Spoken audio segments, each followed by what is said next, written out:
Thank you.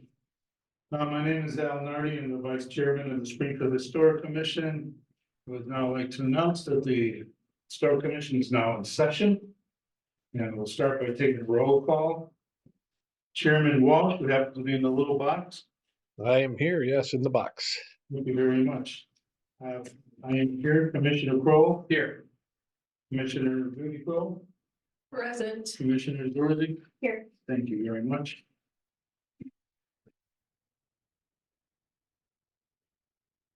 Well, as you know, we have some public hearings, we have some reviews of other matters before the commission that we will take later in the meeting. We will take the public hearings that have been continued since the last meeting first. Then we will hear the new public hearing and those requests after that. Before that, we have some minutes to approve. As the commissioner has been able to review the minutes of the last meeting, 4th of April, 24. Yes. Yes. Yes. You've had enough time to read them. Do I have a motion to accept the minutes? So, Second. thank you, Commissioner.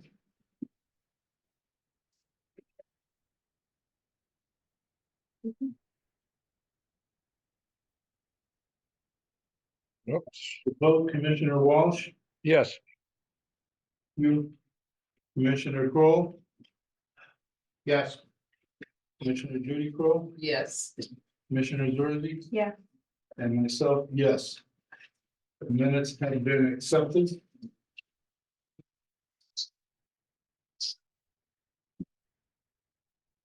We will go to our meeting agenda to start with the public hearings that have been continued since the last meeting and even prior. The first is 91 to 97 Chestnut Street, which I understand has requested the 60-day extension and they're not planning to be here today. Is that correct? Yes. All right. So we will finalize this, but I need a vote of the commission to put this on the next agenda. You have a motion? Make a motion, we take 9197 Chestnut Street. And schedule to the next agenda. In the second, please. second, Thank you.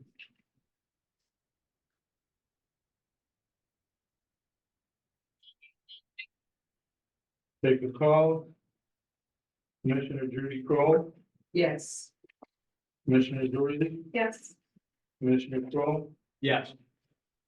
Commissioner Walsh, yes, and myself, yes. So we will move that to the next meeting, please. We'll continue on to 1105 Worthington Street. There's someone here, that's mine. Today, we don't have anything to report, we're still waiting on Eversource. Okay. So we're still gonna be waiting, still gonna be waiting, take the vote. Unless you wanna talk about what the meter. We're okay timeline? All right, well, thank you very much. So I'll take the vote and move this to the next meeting, please. Someone. Second.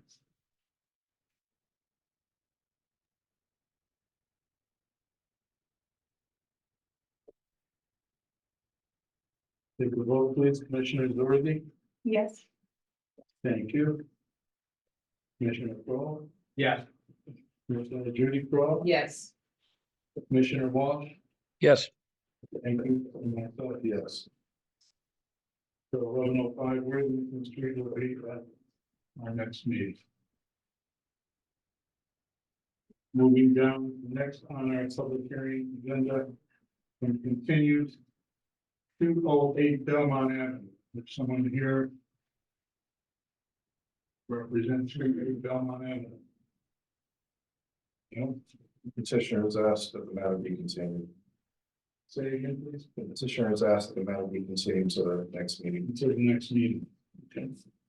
So I'd like to have a motion, please, to do so. Make a motion, we move to wait all night to the next meeting. Yes. And we have a second. Second. Thank you. Commissioner Walsh, do you have a yes? yes, You. Commissioner Judy Crowe, Yes. Commissioner Zorzi, Yes. Commissioner Walter. Yes. Commissioner Nardi is yes. So 208 Belmont Avenue will be moved to the next meeting.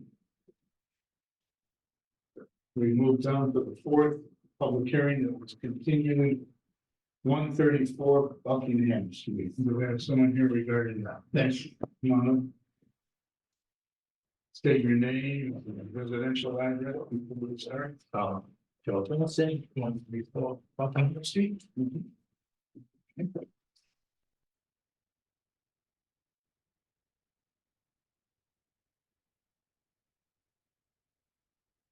So this was a request and application for a certificate of appropriateness for 134 Buckingham Street. The proposed change, window replacement, windows with vinyl models matching color and look. And I understand that you can back with some additional information.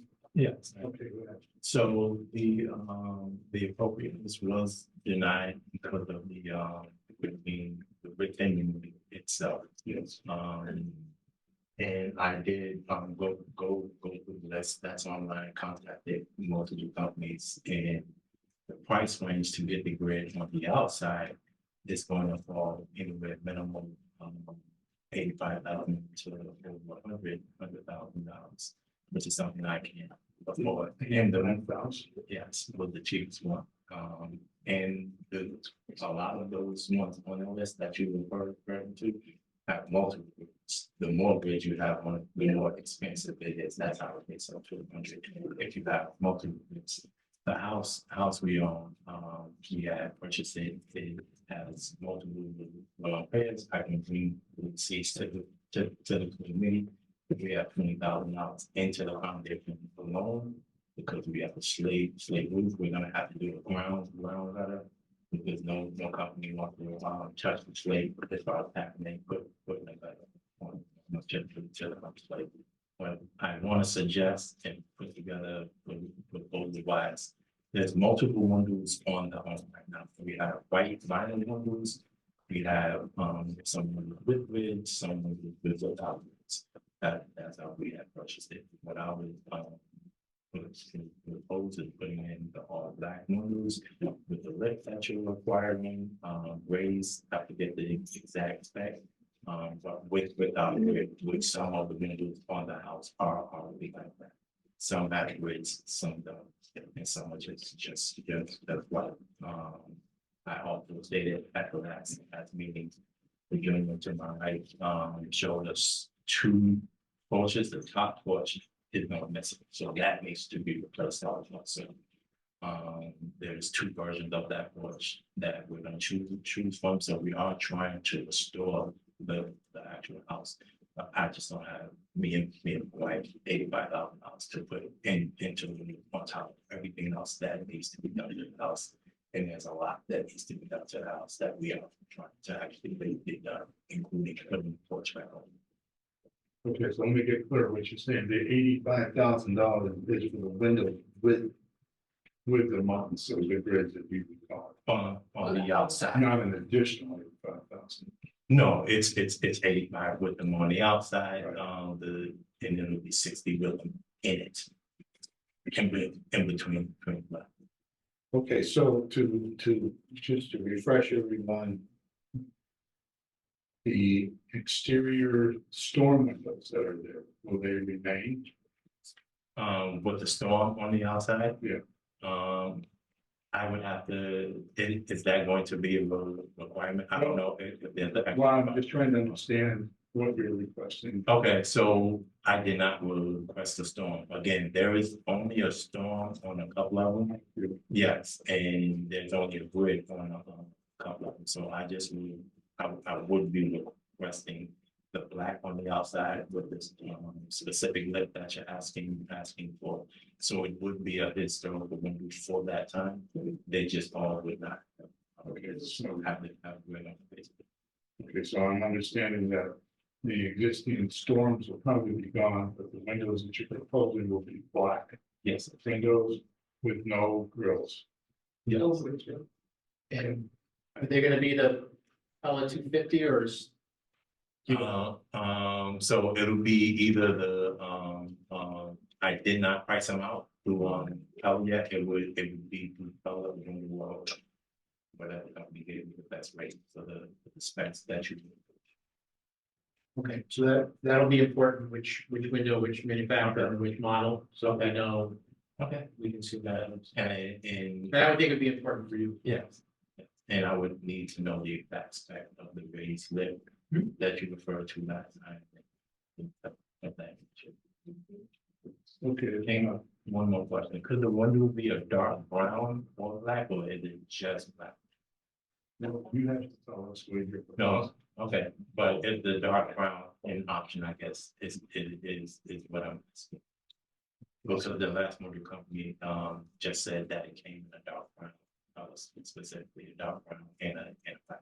So I figured I would just ask, what the options are.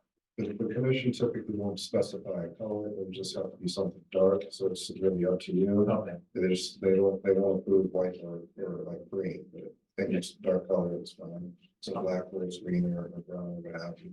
No. So other questions from other commissioners? Commissioner Walsh, you can hear us okay? It's not as clear as it was the last meeting, and it's a little more garbled, but what was, did you just ask if there's any other questions? Yes. Um, s- So in the historic picture of the house, what does it have for lights?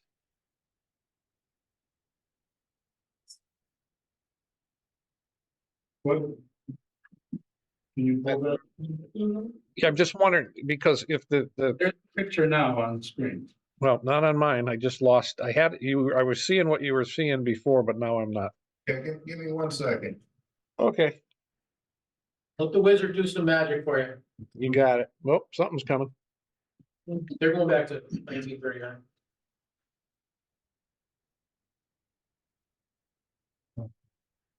Okay, those just look like 2/2s, right?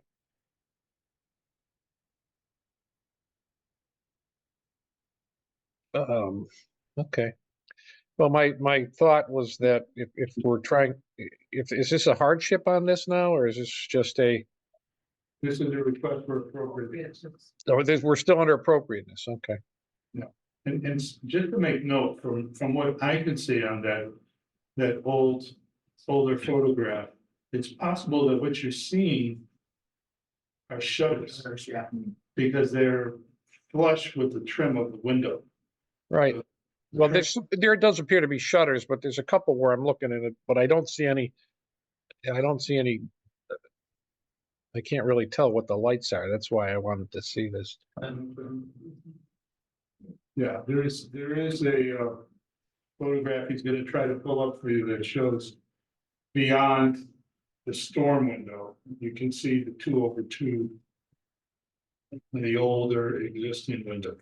Right. There was one there that looked like a 2/2. Yes. There, you can see there, even on that. Yeah. Okay. In the window, people have suggested how many windows are you putting in? 32. 32. And they've said it would be how much for that, 85,000 to 100,000. just to add the, Just No, to put the no. grid on the outside. The ad would be $20,000. 20. no. Okay, I have no other questions. Okay. Any other commissioners? There was a public hearing previously on it, it was open to the public. That's We great. don't need to reopen that. You don't have to, it's up to you if you want to. Well, there may be some questions, so we'll open up to the public again. You are in favor or against? Pardon, Name hi, and address. David Gavey, representing the Lake District Improvement Association. I live on Elizabeth Street. Very much appreciate the sincere efforts that some of our new homeowners are making. This is a house that's gone through a lot and means a lot. It was vacant for many years. But what we're finding, I just want to share that many times people seem to be, new families especially, are approached by contractors who somehow think that well, I have to do things as we're trying to restore the house and end up, paying for roofs that they don't need, furnaces that they don't need. And I think windows are an especially vulnerable place because we're talking about 32 windows. I doubt very much that there's 32 bad windows. Most of these houses that I see, there's 3 or 5 bad windows and they can be restored. So I think that once again, I'm going to ask that the commission somehow think of how to, because it's clearly unfair and to try to impose a 24, $6 or $84,000 expense on a family that has a lot of other burdens to carry with this house.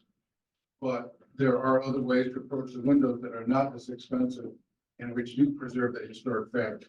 Right. We work all the time with the Secretary of the Interior standards, and that's the first mandate, is that when possible, we're supposed to preserve. And the window sales people, I know their mandate is when possible, get a commission.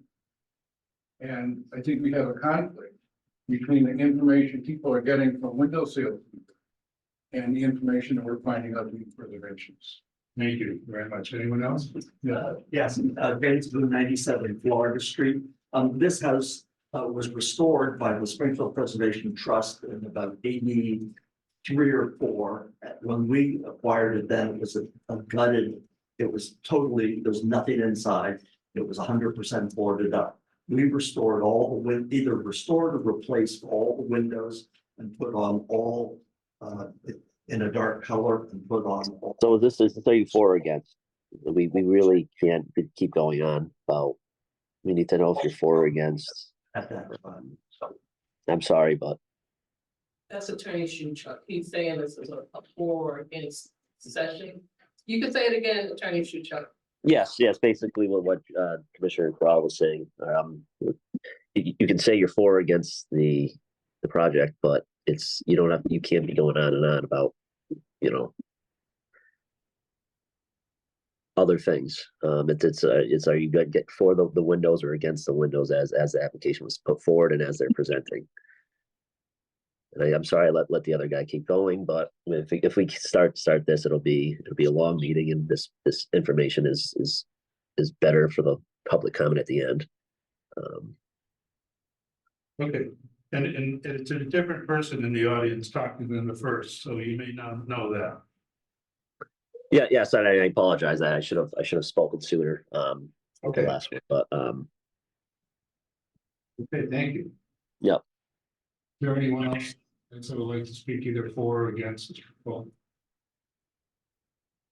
right, so I'll close the public section of this portion of this meeting and bring it back to the commission.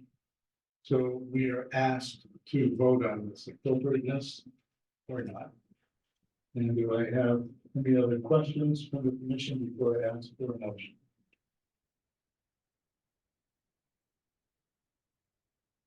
I'll entertain a motion from the commission to bring this to the vote. Public. You, second, please.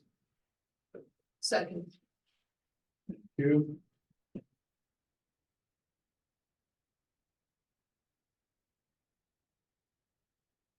For the discussion before the vote. So, point of order, so typically when we are gonna vote on something, we would have the final details, and we don't have the final details on what the windows are gonna look like, the model number and the color. So I guess we would ask you as the petitioner, we could still vote based on not having all that here tonight. Or you could come back and provide Alvin with more of the detail, so we can have a better. Absolutely. I think what I heard though was the Pella 250. He's not, he said, that's what he implemented, he's not sure. That was one. That was a choice, but at this point, he's not sure, so he doesn't have the actual window. Or the color. Well, then I would might be too difficult. Which voting. Which is why I'm bringing it up, so I'm asking the petitioner if he would. Maybe wanna Hold off the vote. extend and get some additional information with more detail and come back. Whether it's brown or water. Okay. So, Okay, do you have the specific spec that I need to add for as far as the bottom being raised? I think it's something like that was mentioned last time. So we have an approved window list. I believe that was said. It's on that list. Right, so if you But he. provide that to your window manufacturer, he can, Yes, the double. yeah. So they can reference what is on the list and actually pick the window for you, and it'll have the specs just like you would give them that fellow. Okay. And if I recall, I'm not absolute, but looking at that window list, I think I recall all of those windows having grades, there's not multiple. I No. think that, Okay. so you want to switch to doing a single also? Yeah, you know, It'll- I mean, we want to be 1/1 where they're both clear, there's no. Yes, exactly. Yes, okay. Yeah. Just. Yeah, there's some on that list as well. Yes. So the grades aren't required, Okay. but it is, you know, a consideration of this. So just so you know why he's asking for that, it's because it'll tell us the size, the stash, et cetera. I understand. Yeah. Okay. All right, so then I will ask if You guys will amend the motion on the table. on this motion, and then we can vote to postpone to the next.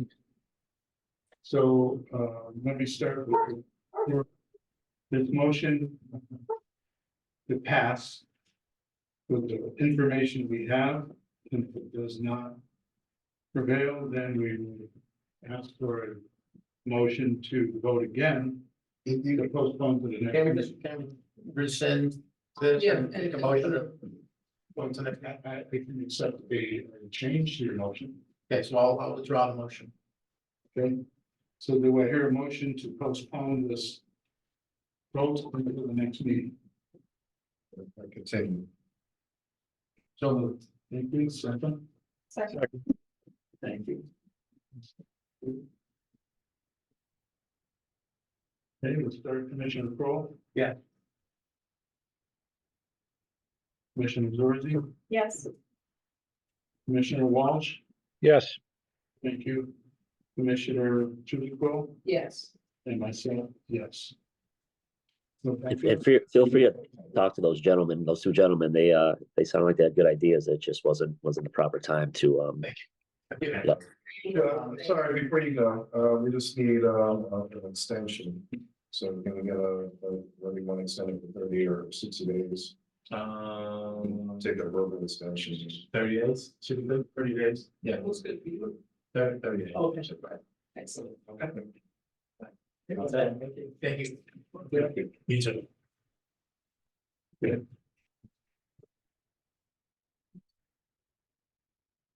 That concludes the public hearing that will be continued and will now start continued with noted on our agenda, the 73 Washington Road. Is there someone here representing 73 Washington Yeah. Road? Come on down.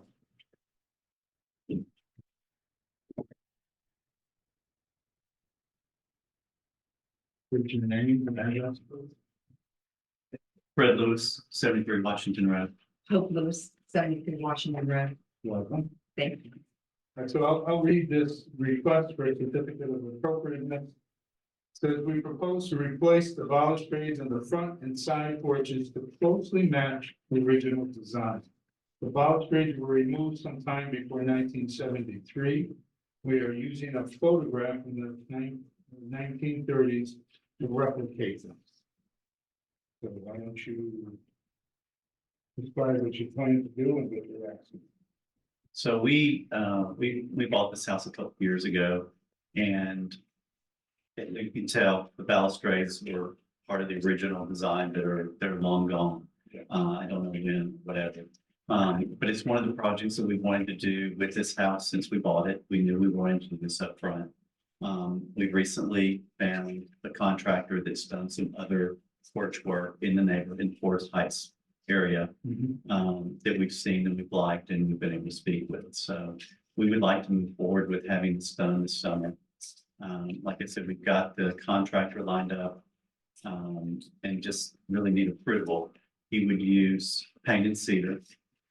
We would use this to mimic, and the details aren't great in the photo, but you can pretty much see that it's got chunky posts that kind of mimic the porch post. And it would be very similar to that. Again, it's hard to zoom in and much detail, but that is our plan. Yeah, you can see the line of the porch posts. Right. You know, right. is there something on the side of the building that can tell you the height of these rails and sort of thing? If you look at that, you can see that it comes up to just under the window. Yep. So it is pretty accurate. So, I mean, all the windows are there. The outside of the house hasn't really changed other than that and the front wall that you see there that's no longer there. Mhm. But anyway, you can see it comes just under those windows. And what I see is you put public video on this. Yes. And we can't tell much more detail on the, But it looks to me to be a wider, not a bowling pin kind of video, but a wider, chunkier one, so that's what I'm looking to get. Any commissioners, questions? Commissioner Walsh, any questions from you? No questions. So I'll open it up to the audience, to any public or commentary, either for or against the following. Yes. My name is Harry Seymour. I live at 68 Washington Road. My house looks out on this house and I can't wait for those balustrades. Sounds like you're for Oh, yes, I'm for it. it. Sounds good. Anyone else? For or against? Yes, please. David Gavy, I'm on 5 Worthington Street, being aware of many houses that have gradually changing. It's beautiful again. Excuse me. Excuse me, I do not accept that. I don't accept the Please address the board, please. Thank you. Please address it. You get for or against? Excuse me, I'm gonna make a statement. I'm gonna make a statement that's very short. We would have already been finished if people hadn't butted in. Now, the fact is that there's been a lot of negative things done to houses. This is a very positive thing that we're in favor of. Thank you. Anyone else either for or against? Charlie Holmes, I'm for it. Thank you. Name and address, please. Charlie Holmes, 59 Taylor Springfield. Thank you. Anyone else? Yes. David Gray, 120 Claire. Thank you. Anyone else? Okay, so I'll close the public hearing and bring it back to the commission. Questions, commissioners, or I'll entertain a motion. Make a motion to accept the application for 73 Washington Road as presented. And it's elected. With that, Judy? Yep.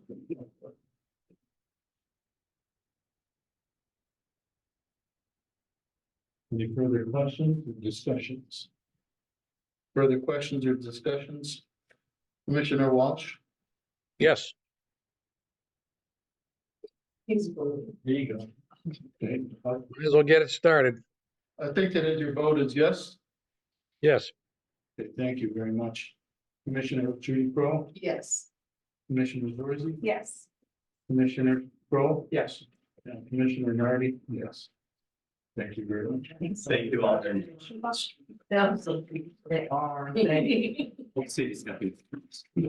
Thank you. Yeah. We're moving on to 103, 107 Florida Street, replacement of the garage. Oh, yes. He brought Charlie, he brought Charlie. You're gonna show us the door? Name and address, please. Yes, my name is James Boone, 97 Florida Street. I am here with permission of Meredith Boone, who is on Route 210. She is technically the owner of the house. It is the two-family house that we're in the process of restoring the house completely. And one of the things is to replace the garage doors. As you can see, this garage was probably built in the 1940s or 50s. I believe that's the original door made out of wood and beaver board that we tried to maintain, but it's gotten to the point where it's practically impossible to open and not repairable.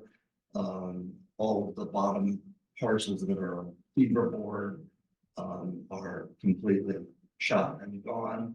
We tried to find new wooden doors. They do not seem to make wooden doors anymore. They only make them out of this out of the composite. We have them design one specifically that would match this. Most of these replacement doors are all just solid white. We have had them. Yep. To design it that would match, completely match the same design, the door that is currently there and the windows, not at the top, that's done these replacements, but going along just like the original, and to try to negate the fact that those white doors are not very effective. I will repaint them as my show and tell here shows to match exactly the way that the doors are. So I think that will be very tell the difference of view of the product. Jack material that you're proposing? Yes, it is. It is. So it is a change of material, but there's a letter from the door people who also searched with me and that just do not seem to make the set of a wooden door anymore. This seems to be the common replacement. I drove around the neighborhood and saw 35 sets of these doors in the historic district that are just white. So I'm hoping to do better than that by painting them and trying to make them look like original. So let me read what's on this application. Yes. For appropriateness, proposed change, replace the current garage door from the 1950s. The current door does not work and cannot be repaired due to failure of mechanism and settling of the building. Current door made from plywood and beaver board. Garage doors are no longer made from these materials and cannot be replaced. Proposed door is the same size and design as the current door. Same windows and panels. Material has wood grain texture, raised panels, embossed galvanized steel skins, finished in a 2-coat baseline polyester. New doors will be painted to match the existing doors. Overall look of the new door should not be different from the current non-functioning door. And further information, the garage door material plywood and beaver board to be changed to embossed galvanized steel with polyester covering to be painted to match the current door as was seen in the sample that was just reviewed. Okay.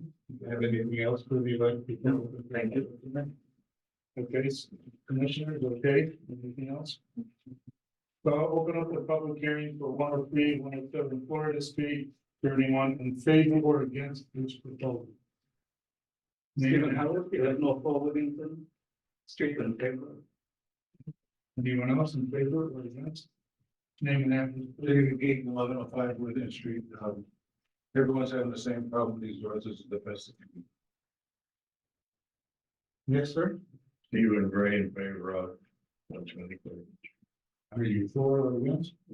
Favor. Anyone else in favor or against this proposal? Okay, so I'll close this public hearing and bring it back to the commission.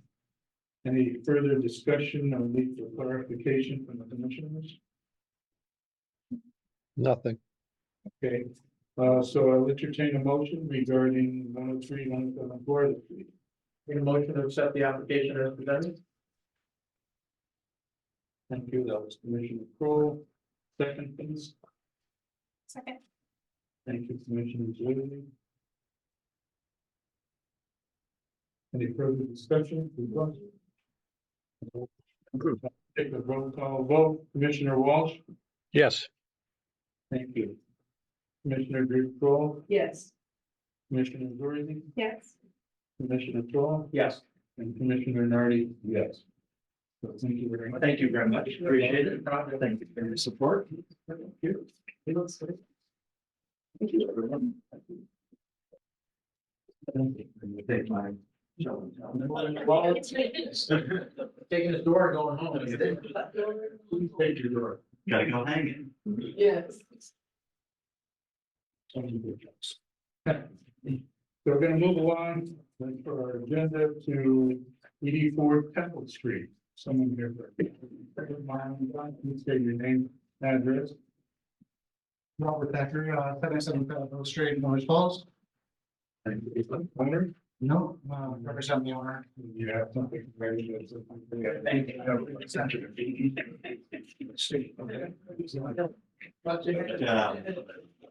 Oh, there you go, thank you. We need help. Yeah, don't forget. He needs to make technical magic for us. Yeah. Okay, so, the request is for appropriateness, it's a simple proposed change. As far as the text is concerned, installation of rooftop solar system, so we'll have you describe. We're installing 8 panels on the right side of the home as you look at it from the street. You can see it if you're looking up Temple Street. You can't see it on School Street or the street behind you.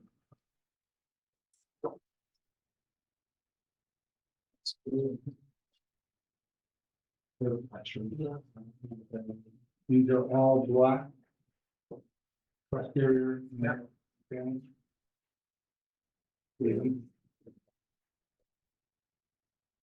What's the existing roof material? Asphalt.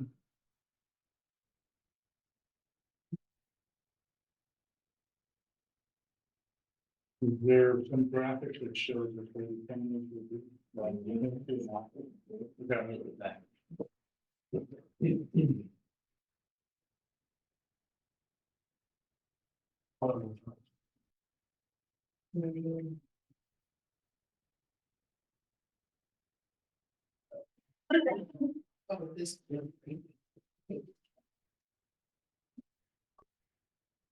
So now where will all the switching mechanisms and so? The equipment's gonna be on the right side of the home, the driveway, it's right toward the where the bump out is, the MK's box will be there. The existing meters on the right side of the home as well. So As it just back there, right here, on the side of the house or the front? on the side. On the side along the driveway. I'm being. And it will be short of the window that's exist, the first window along the driveway? Exactly, the bump out, you see how there's a bump out? Yeah. The equipment will be right before there. Between those two windows and the bump out of the wall. Correct.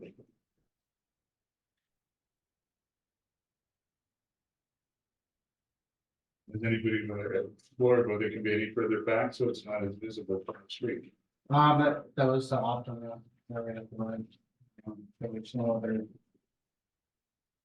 If you were to have it on the other side of the road, would be us. No, I meant the switching net. Oh, the switching mechanism, it has to be within a certain distance from the meter. Has to be within 10 feet. Where's the existing meter now? Right, on the building, on the right side. Right there. It's here. Oh, there it is. Thank you. Thank you, Bob. FYI, I'm not seeing anything up here.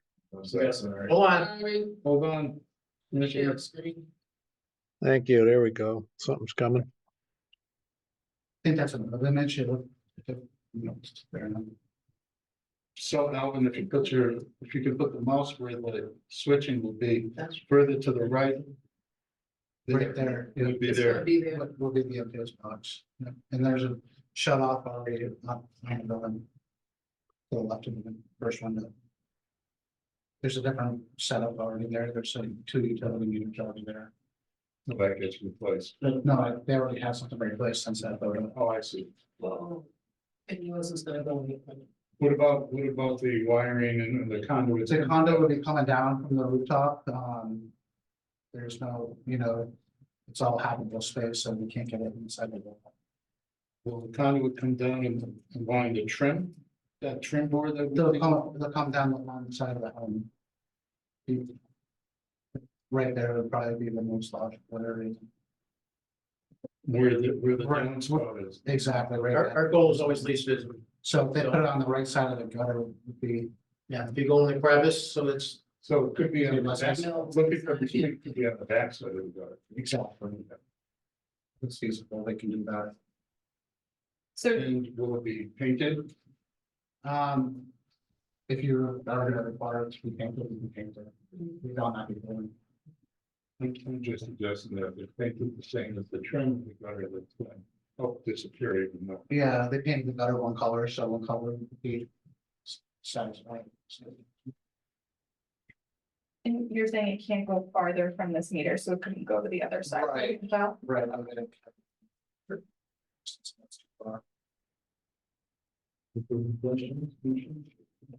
Any questions, Commissioner Walsh? No, I'm just studying it. So all the panels are only going to be on that driveway side, upper roof. Correct. Okay, And then they'll all be on the top roof. right. They'll be on the porch roof or the second story porch roof, they'll all be on the third floor roof. Correct. Right? Okay. That's all I have. Thank you.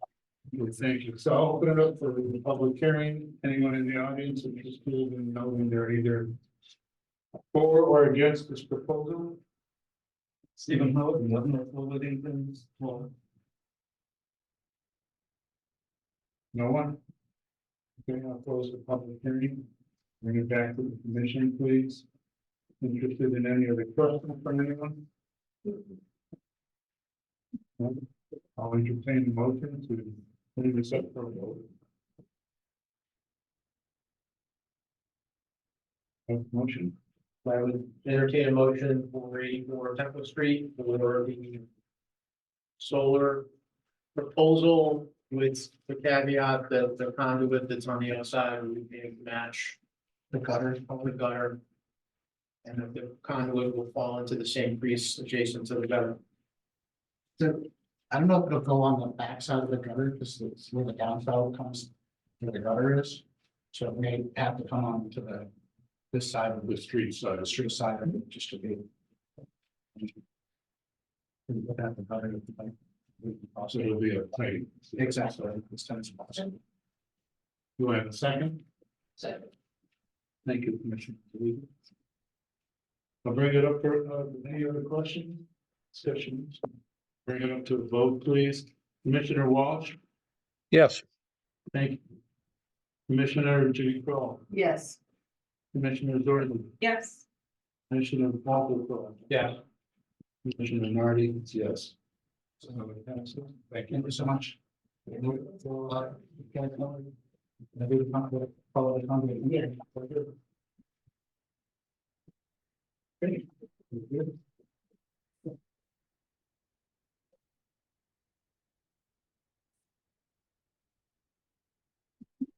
Next on our agenda is 14 of River View Terrace. Is someone here representing 14 River View Terrace?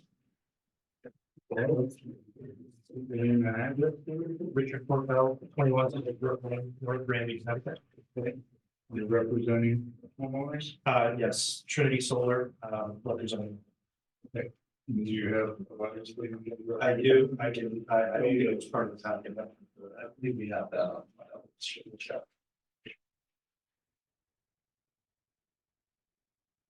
There you go. Approved. Move to the other side.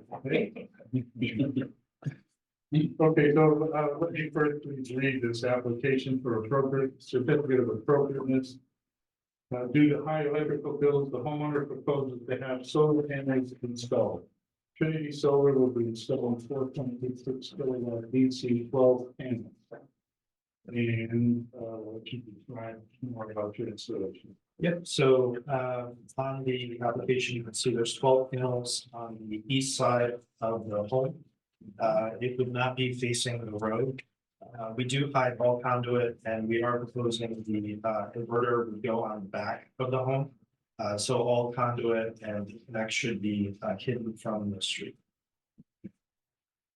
And conduit not go across the roof to get to the back, would be within inside of the attic spaces. Yes. Are these panels? They're all.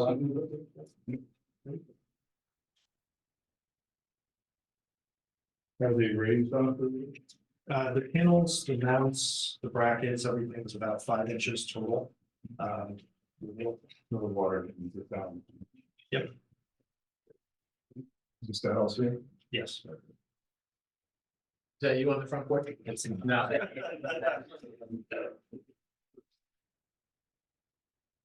Commissioners, is that something I should be seeing? There we go. Just, yeah, Yep, we just shared it. Can you see now, Vincent? I can, thank you. Very good. So are you hearing clearly that the panels will be up top of the switching mechanisms and so forth will be in the back of the house? I did. I was able to hear that. Good. All conduit will be hidden. Thank you. I like that. No, you do. We've done quite a few in this way. Okay, any other questions, commissioners? Questions? So I'll open up for public hearing, submitted for a public hearing. For those interested in telling us whether you're in favor or not, the 14 Riverview Terrace solar panel installation, please. Harry Seymour on 68 Washington Road, I want to speak in favor of it. In favor. Thank you. Anyone else in favor of it? You don't know what Whittington in favor of it? Thank you. Anyone else? Yes.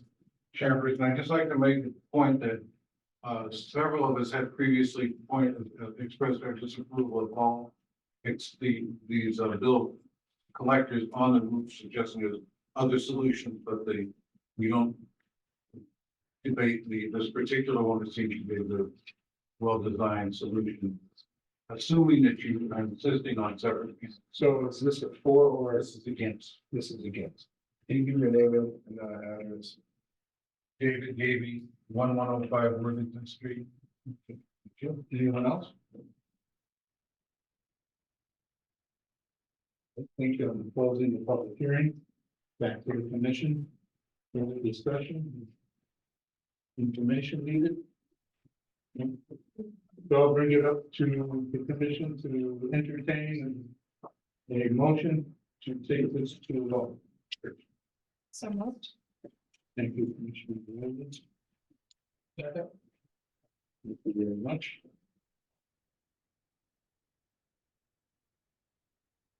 Discussion before we vote. Okay, I'll take it to a vote. Commissioner Judy Crowe, Yes.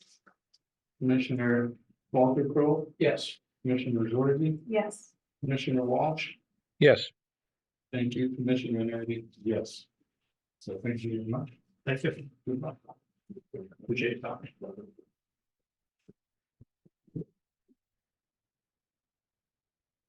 We have one more public hearing on our agenda for 92 Buckingham Street. Fortunately, modifications, are anyone here for 92 Buckingham?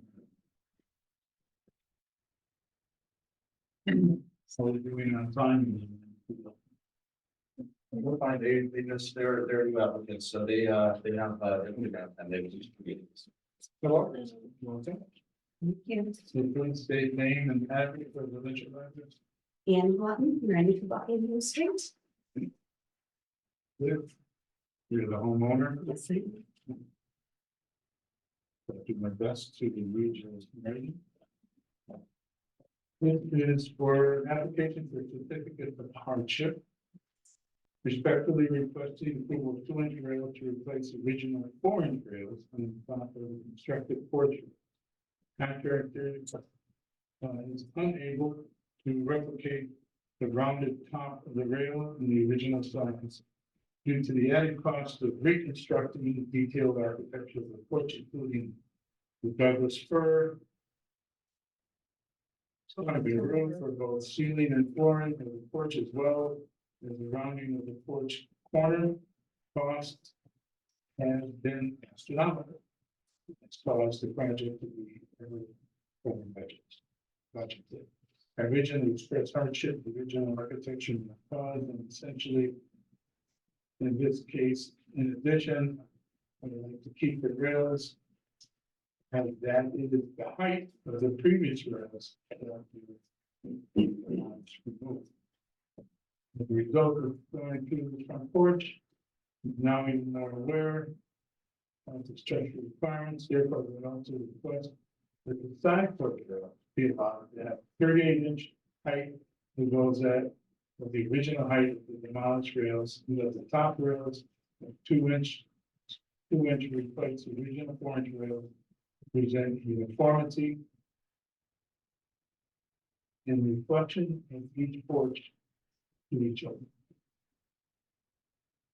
So one of the So when I was here before, the original request for the contractor was to square the rounding. Do you have a picture? We have pictures up top there. There was a rounding area and they expressed that several contractors expressed changing that rounded portion because it was a process that wasn't done anymore. They couldn't do it. However, I was instructed by the commission to go and check and to see if we could find a contractor that was able to do it. And the architect was able to find someone, help me find someone, and they were able to do the rounding, which, yeah, that really was a plus. Not only that, it just so happens that the height of the railing is 38 inches. And the contractor replaced them at the 38 inches, as you can see. And half of the railings, well, the entire set of rails have been placed where they're supposed to go. And the decorative pieces have been done for half of the side of the house. However, on March 22nd, I received a call about the height of the rail and the work kind of stopped. Contractor was able to talk to Mr. Allen, and I was told to put in a request. And I didn't realize, but the contractor explained to me that in the top picture where the original rail is, the very top rail, I guess is 4 inches with some kind of curving, but the new rails don't have that. According to the contractor, those rails aren't made anymore. And then to modify or whatever the rounding, it's another astronomical cost.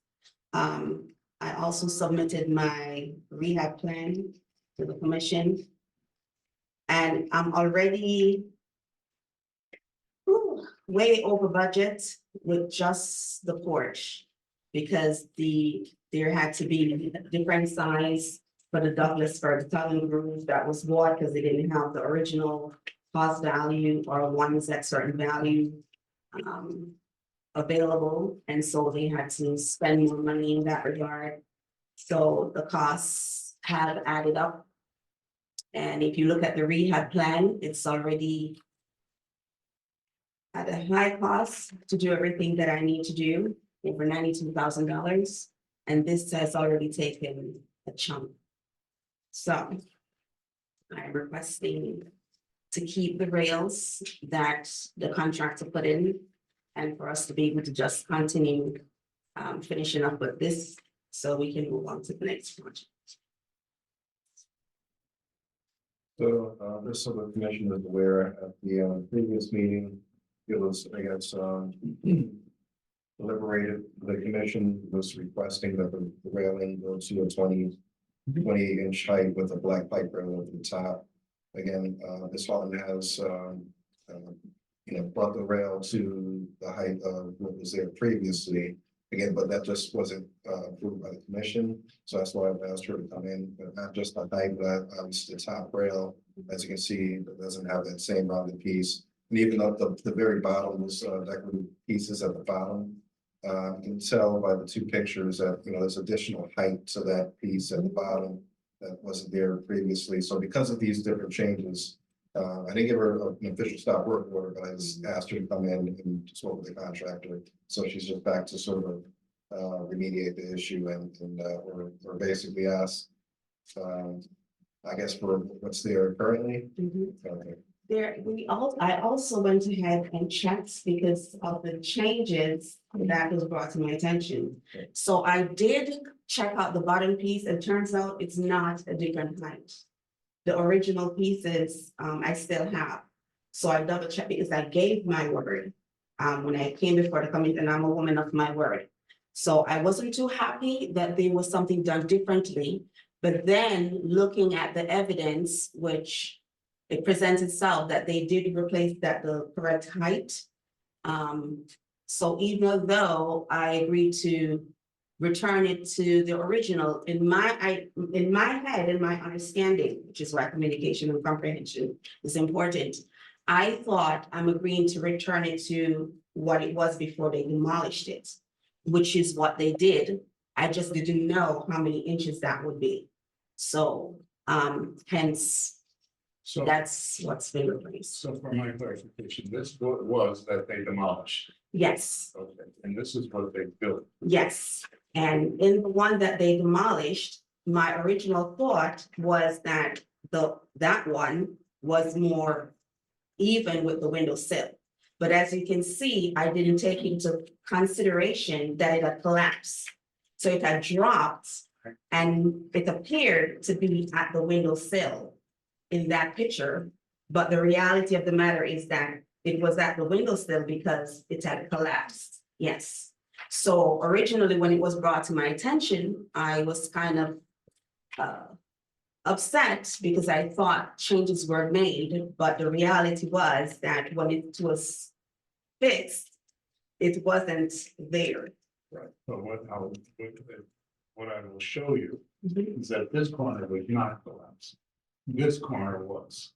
This is not collapsed, which shows you that these existing that your contractor took off created square openings. These are rectangular openings, meaning they're taller than they are wide. So no way that he could say that this was a duplication of this in height. See the difference? See how these are square? Okay, Those right there look square, okay, the openings. This does not. See how they are taller? So what the contractor is telling you is that I think it's incorrect. That he's replaced. That looks closer to correct than this does. That's not the same approach as this, right? it is, It is. it is. They're the same photo. It's the, yes, it is. It is, hence my confusion, because I kept going back and forth with the different photographs that I have. But the measurements are there, and I did take a piece of the bottom portion to measure it. And they are the same height, even though they appear to be different in both pictures. So the decorative pieces at the bottom, they're actually the correct height of the original. And that portion is the only portion that was actually intact. So that height is the correct height. That portion of the porch. Yes, that portion of the porch on top. Because that was the only side that hadn't collapsed.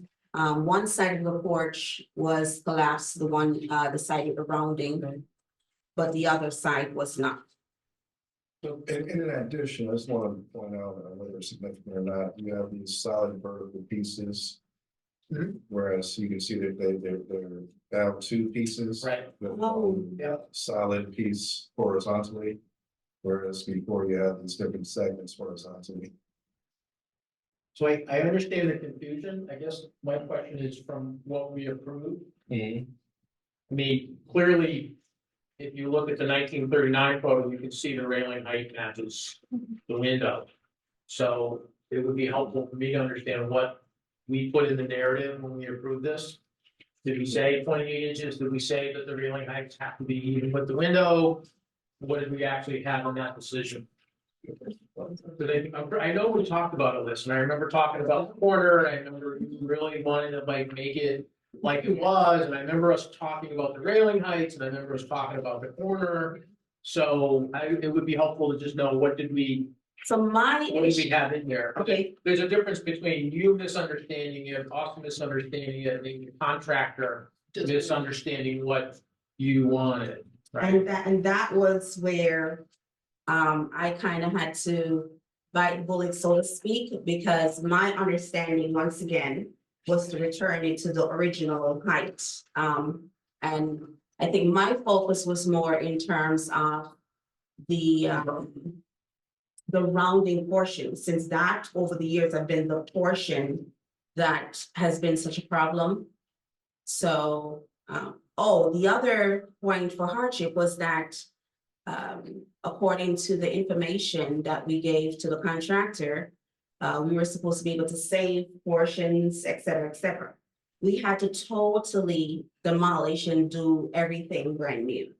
So that was a cost that wasn't anticipated, because once they started demolition, even though they tried to save, the wood was rotted.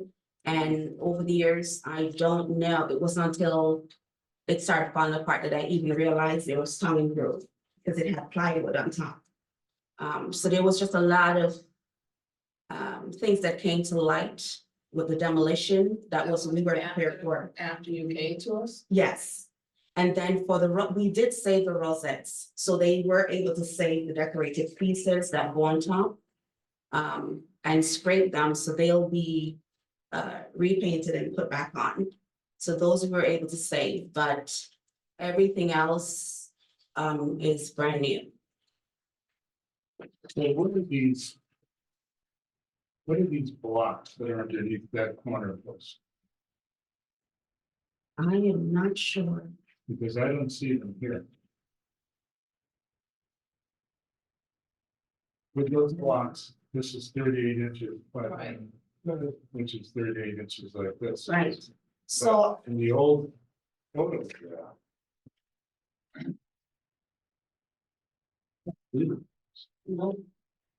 so that's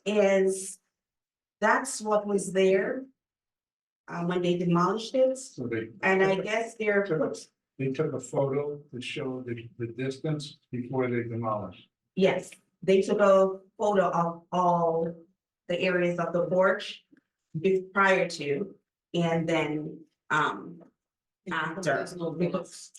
So I don't know, my understanding is that little decorative accents, for instance, the peach or orangey color that they're putting on those accent pieces after. I think they're still on the height. The railing is the. Vinny, you have anything you want to say? Well, I've been trying to recall the previous meeting. I think we did speak about the railing height in the black pipe railing. But one of the things I believe I correct me if I'm wrong, any of the commissioners here, but I believe I said, which I very often do, is if anything has to change, you have to come back to tell us. Yes. And because clearly the contractor isn't trying to duplicate what was there. Other than the construction itself, the construction of the bottom rail and the top rail versus the in between, which is just done backwards, and the problem that I'm having is that this is not a homeowner. I mean, the homeowner, I'm sure, didn't say, let's do it backwards and let's change it from what we agreed to in a meeting. But it is very much different. And I even think the materials, am I looking at pressure treated lumber there? The pressure treated for the material. That's what it looks like. That looks like pressure treated. So, a lot of those details that we were excited about having are not there, and it was not brought before us before they changed it. So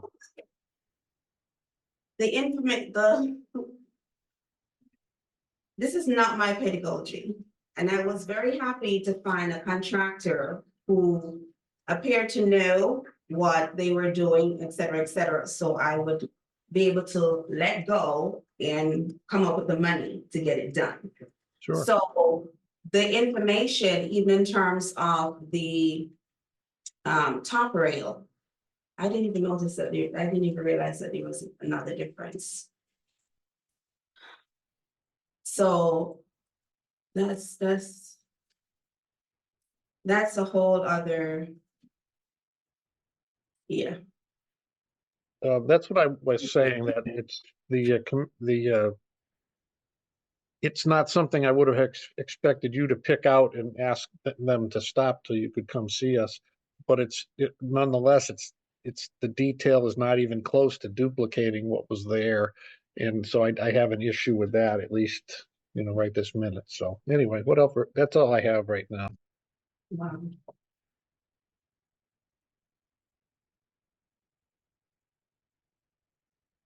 Other questions? This is the public hearing. Let me open that up. Before you do that, Commissioner, could I ask one more question? Please. How much of this railing has been completed, 20%, 30, 50, what, relative to the size of the porch? I would say about 50% of it. Okay. All the, I don't even know the technical term, all the lengthwise rails are in for the 3 levels. All the bottom decorated pieces are in, the only thing, let me put it this way, the only things that are left for the other additional rails is the top decorative pieces. Yes. Those are the only pieces that are left to put in the other side, that side, and a part of this side over in front of the house. Okay. The other side is entirely completed.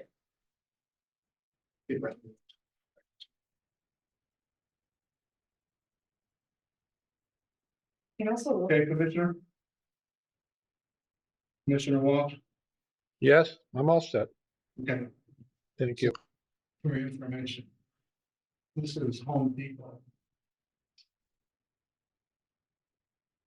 $35 for an 8-foot length, a rounded top rail. So whoever's telling you they don't make them, you can't find them. I think somebody is not doing their research. I found that in, 12 seconds. Okay, so let me bring it out to the audience. What, did you have a question? I just wanted to point out also, there looks like there's a second, maybe it's just the image, but it looks like there's a second horizontal piece across the bottom here to sort of make this thicker, just that this is. Support, yeah, support. Yeah. That's a good observation. Can you show me what you're talking about, please? If you look at this photo versus the new one, see how this is set back on this bottom piece that it's sitting on? It looks like originally they had a second horizontal piece going in front of the vertical on top of where it's sitting. Kind of sits in a channel. Yeah. It like sits in a channel. Right. So the long pieces would have been shorter. Yeah. Okay, so let me open it up to the room, please. So I'm gonna open up for a public hearing. Anyone who would like to state whether they're in favor or against this request? Yes, sir. David, 1105 Worthing Street, we're doing work right now. I think the petitioner deserves a lot of credit for the construction of the rounded roof. Really looks nice. But the railing height in our architecture, our streetscape, the railing height and proportion is really important. And I would support leniency as far as the details of the porch, but I think the railing height has to be stuck. So you're not in favor of the petition as stated? As stated, no, but parts of it, yeah. Thank you. Anyone else? No. I'll bring it back to the commission. Questions? Yes, so it sounded like it was, even though it's not exactly what was there before, but there may be an appetite, so maybe if they could lower the railing. Again, I don't know, not exactly, well, yeah, I don't know how you do that, but I think lower the railing and then, and maybe put the black pipe railing over the top to meet the height required by code. I don't know if that could be a remediation. Was that originally part of the approval? So it was stated during the last meeting, however, it wasn't put into the motion, that's why they didn't make it onto the certificate, but it was a talking point during the meeting that you guys wanted it at 28 inches with the black pipe rail at the top. I think the problem was that we were so focused on getting a contractor to fulfill the major pieces, that even though it was a talking point, the other point that kind of superseded that was the handrail, because I'm not familiar. But I also expressed my passion that I wanted it to go back. I bought this house when I was 28 years old. I raised my daughter and other kids, foster kids in this house. This has sentimental value to me for spiritual reasons as well as personal. So for me, I would rather it, to be honest, it stays at the height because that's the house I fell in love with. It wasn't, that's the height of the rails. So for me, I would rather it stay that height. Because honestly, when I said I agreed to restore, I was thinking it was going to be restored here. I took my daughter's prom picture from those porches. And that's, you know, part of the history of me being in, this is my home. It's not a museum, it's my home. And I fought so long to get to this point. Oh, it has been a journey. So for me, you know, it's kind of a setback to think that, okay, they didn't do what's required, but then to find that there's, it's just. Okay. Yeah, he's able to do what we need to do to. And then the explanation, So I think what I'm hearing is saying that you would prefer the commission to vote on as exemplar. That you're stating with your photographs that it was originally 38 inches, and you'd like the new to be left alone at 38 inches, and not add the top metal rail, yes, correct? yes. I just asked that the commission, for whatever reason, does not approve of that design as it is. I guess what would be a remediation? Well, come back with it. Come back with whatever we'd like to have you do. So, so I guess the question is, what would be the remediation? I definitely want to keep the height.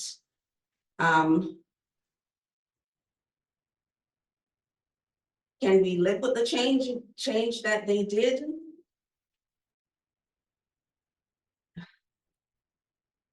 Yeah, And financially, like,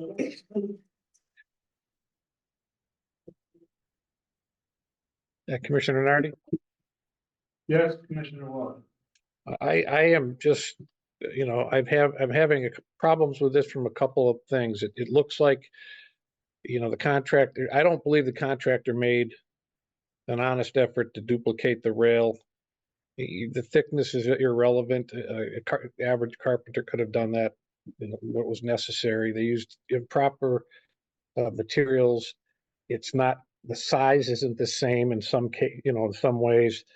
The height is, you know, in a technical thing, I think if the railing prior to that was that height, you know, there, I guess is an argument that it could be put back at that height.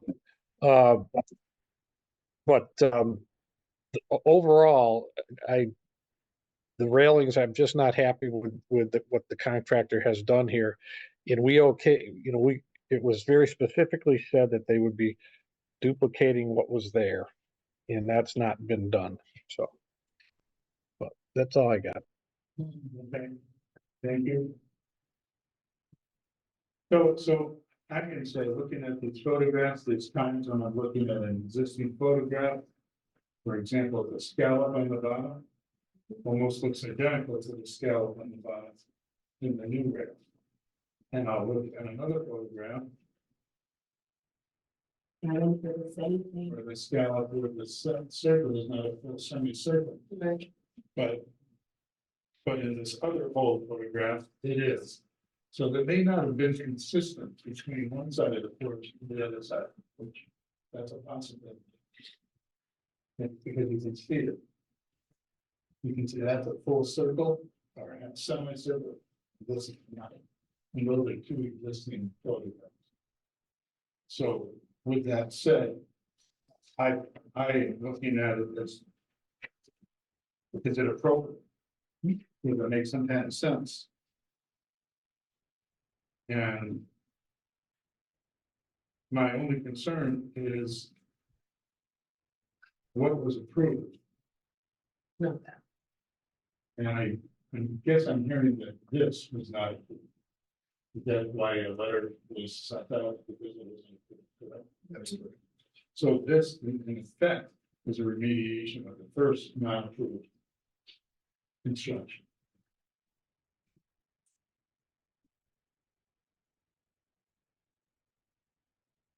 Was the contractor here with you during the time of your approval? No, no. The first time my architect was, and then the second time I took him by myself because he got COVID. But the contractor was not.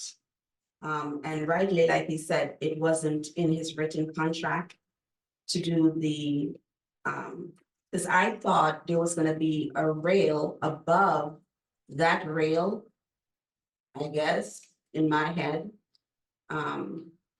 The pipe thing, whatever. It's a little one. Yeah, I thought it was gonna be placed back over that at that height, which I didn't understand, but I was more concerned with the rounding part than really focused. So that's how you understood. That's, yes, that was my understanding, but of course, I guess when we went back and got the contractor that would be able to do the rounding part, we didn't put the railing, black rail or pipe or whatever. So that's technically outside his contract. But I was expecting that everything would have been done the way it's supposed to be done. And I did not, to be honest, notice the difference in terms of The detail. the details. Yeah. You said there was an architect with you when you changed? Yes. Who was that? Courtney Rose, yes. Yes, And so the architect is no longer involved in this job? he kind of oversees and gives me advice, but the contractor is actually the one that does the day-to-day to sit through and make decisions, I guess. So it wasn't until he spoke to you and came back to me that I even knew that the top rail was different. Because I wasn't paying attention, and I just figured, he has done work with the historic from what I understood, so he would follow and he understood. So that would be something off my plate, because I've been dealing with this for how many years now? So.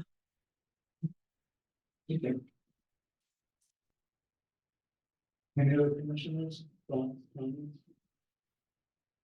My biggest thought would be the possibility of tabling this.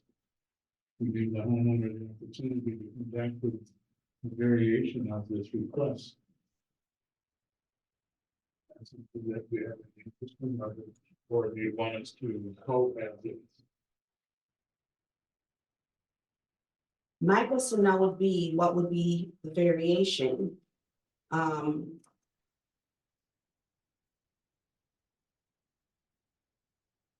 It's not. I'm looking at it and it's not what it was before. It's different. So the question now becomes, do I now have to pay out more money to fix a problem that could have been avoided? Which is part of the issue, because cost wise, Of course, I am, you know, it always is.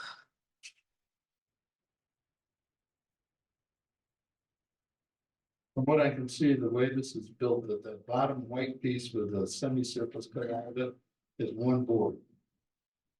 And it's installed in place and the 2x is sitting horizontally on top of it.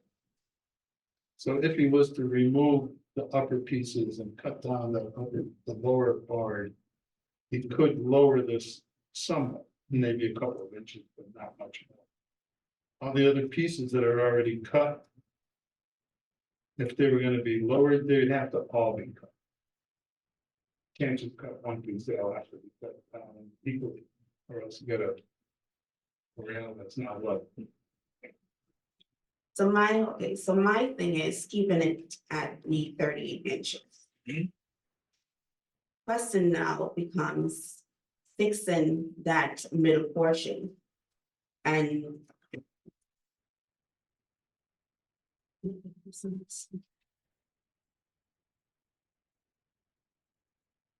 Do we know what the distance is from the porch to the window sill?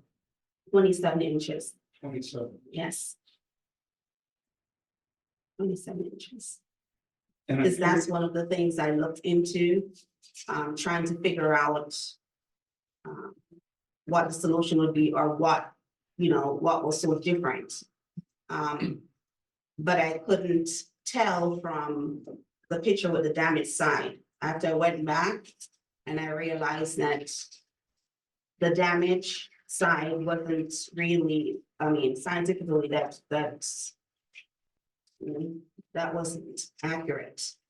But then he also had the photographs of the befores, which came in handy, and I also had a picture I took on the porch from my daughter's prom. And standing on the porch, it is the correct height that it hit me at, as I was standing on it to take pictures.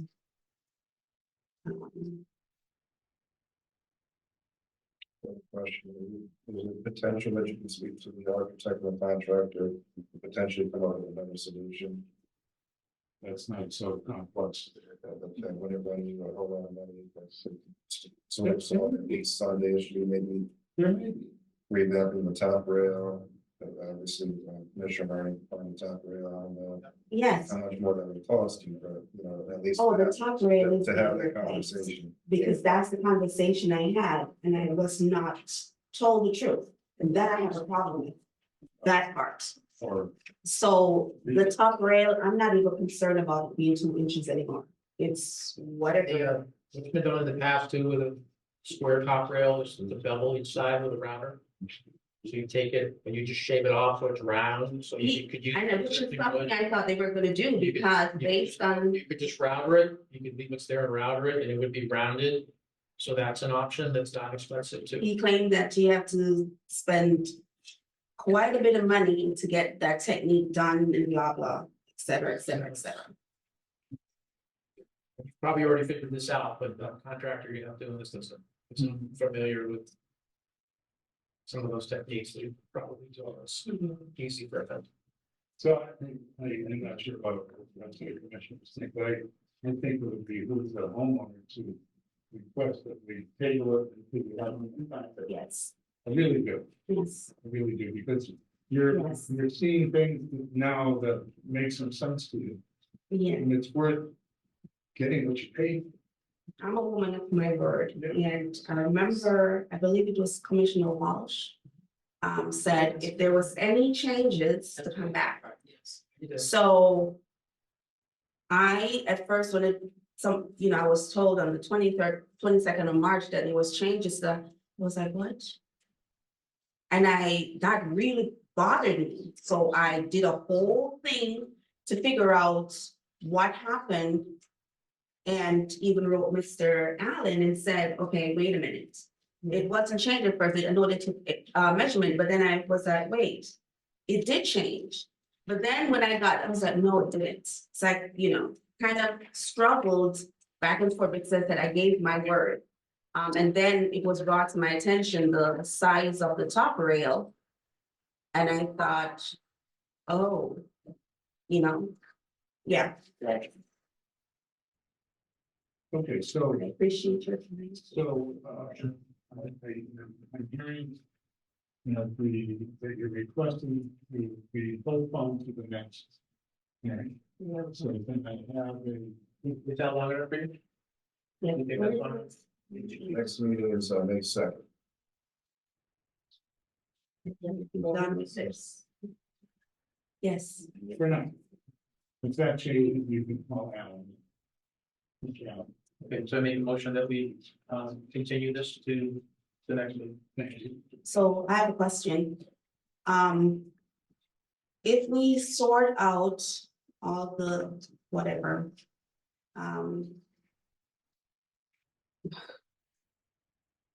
I guess I'm trying to figure out how to move forward. Well, Like, what would I need to do? okay. I would suggest you have an architect, and that's the professional you should be. The architect should be the person who's dealing with the contract report. That's the license. Can't do anything from the others at the moment. So do I have a second? Second. Thank you very much. All of the favor of the postponing to. Go ahead. Continuing. You guys go ahead, I'll just ask the question afterwards. So, okay, all of the favor of tabling to the next meeting. Could- Not table. Continue, I'm sorry, thank you. This is the date. I got you. So that I'm. So I got, who was the second from, please? It was Rosie. So I ask for the vote, Commissioner Walsh, Yes. thank you. Commissioner Judy Crowe, yes. Commissioner Zorzi. Yeah. Commissioner Walters. Yeah. Commissioner Nardi, yes. Thank you. And I suggest that you, Dr. Alvin, will help you. Need a little bit more insight as to where to go. I was gonna ask the question, it sounds like she's kind of asking for like a line item of what are you guys sort of seeking for her to sort of. Resolve, resolution. Yes. Take the edges off. Yes. Work with me, because that is. Well, So beyond the edges of the top rail, is there any other? I think the verification of the old height, firstly. And then the edges of the top rail. And then the detail. As Commissioner Missouri, along the bottom. Thank you for that. Yeah, I didn't notice it. Various. In the blocks of the column, but that was still the plan. The blocks around the column. At the rail height. That was just. You're gonna have And I actually want to keep it at the 38 inches, because that is actually correct. Right, but we gotta go back to whatever we agreed to from the first. That's what we're gonna check out, right? She's gonna verify that. You're gonna, yeah, I did verify the height. It was 38, because I also have personal picture of me on the porch and the height, that's the height it was. The problem was I didn't know how many inches it was. So it wasn't until I saw the photos, because I thought there was some kind of changes as well. So, Oddly enough, around the corner makes something look different. That's square corner, because the eye sees it as different, right? There's no more reflection, so. And it's also a better detail to get water off the top of the rail, because that's the rock, that makes the sense. water sits on the bottom. Makes sense. And thank you for your research. You're welcome. I appreciate it. Okay, thank you very much. Thank you. Okay, so everyone is okay, I'd like to continue on. preservation of historical significant buildings, we have none to discuss. There's preservation agreement for 94-96 buyers meter, replacement of windows. We have somebody here to discuss that. Thank you. Please give us the name and residential address. Good evening, Paul. It's Nico with the Revival Modeling. Working with the property owner. Those repairs, the windows over there. So he's looking to get some windows replaced inside 96 Fire Street. It's the right side of the property. It's a good looks. Okay. So there's already some windows that have been replaced by somebody else before we came in.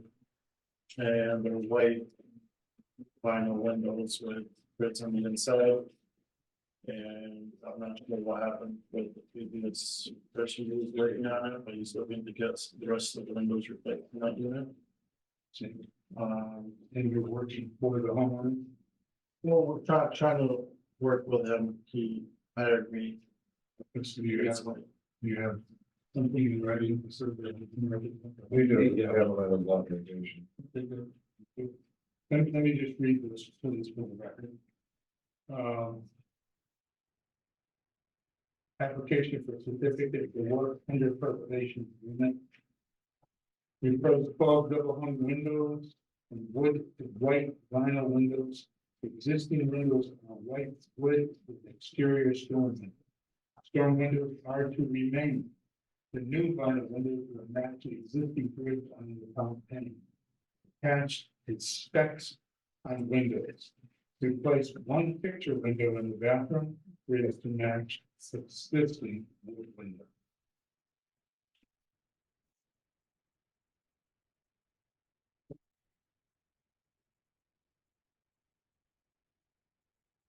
This is the vinyl window that we're talking about. Yes. So instead of black, Yeah, it's anything white. The old wood windows that are there, they are white on both sides, and whoever installed the current vinyl windows there are white already as well, with matching reds.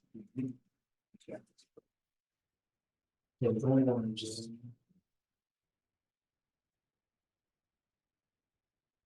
I believe there was some pictures that.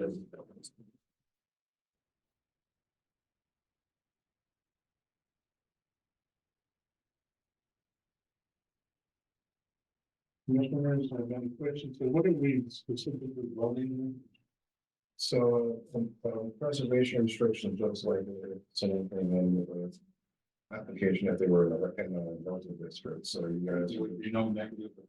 Well, no, you guys will vote yea or nay. Because of the preservation. Yes. Commissioners, Yeah, Go ahead. do we have the preservation agreement available? Yes, it's in your package. Well, yeah. I didn't print it out, so. Okay, no problem. It is here, well, here's the agreement, the preservation agreement, it's the first page. Okay, thank you. I don't see anything specific about number. Do not result in change of design, material, outward appearance. Says any painting or minor repairs which do not result in change of design, material, or appearance shall not be considered alterations for the purpose of the description. Before any alteration is made, the owner will submit a written request to the historic commission.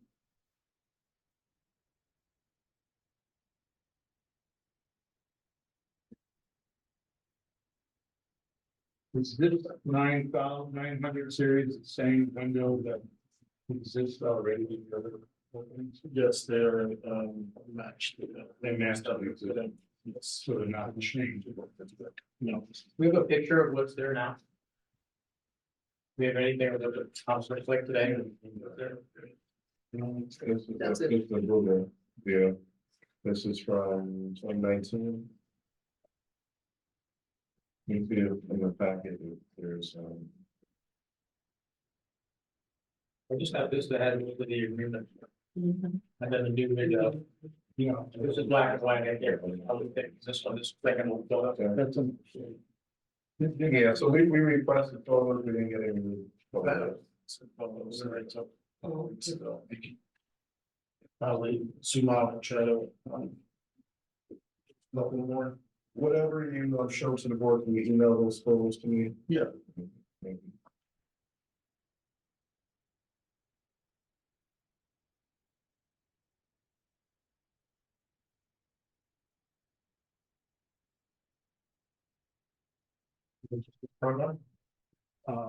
No, that's in front of them, looks like the wood windows and then some have storms. I think all of them have storms on them. Never know if I can. They all look like the original ones. There's,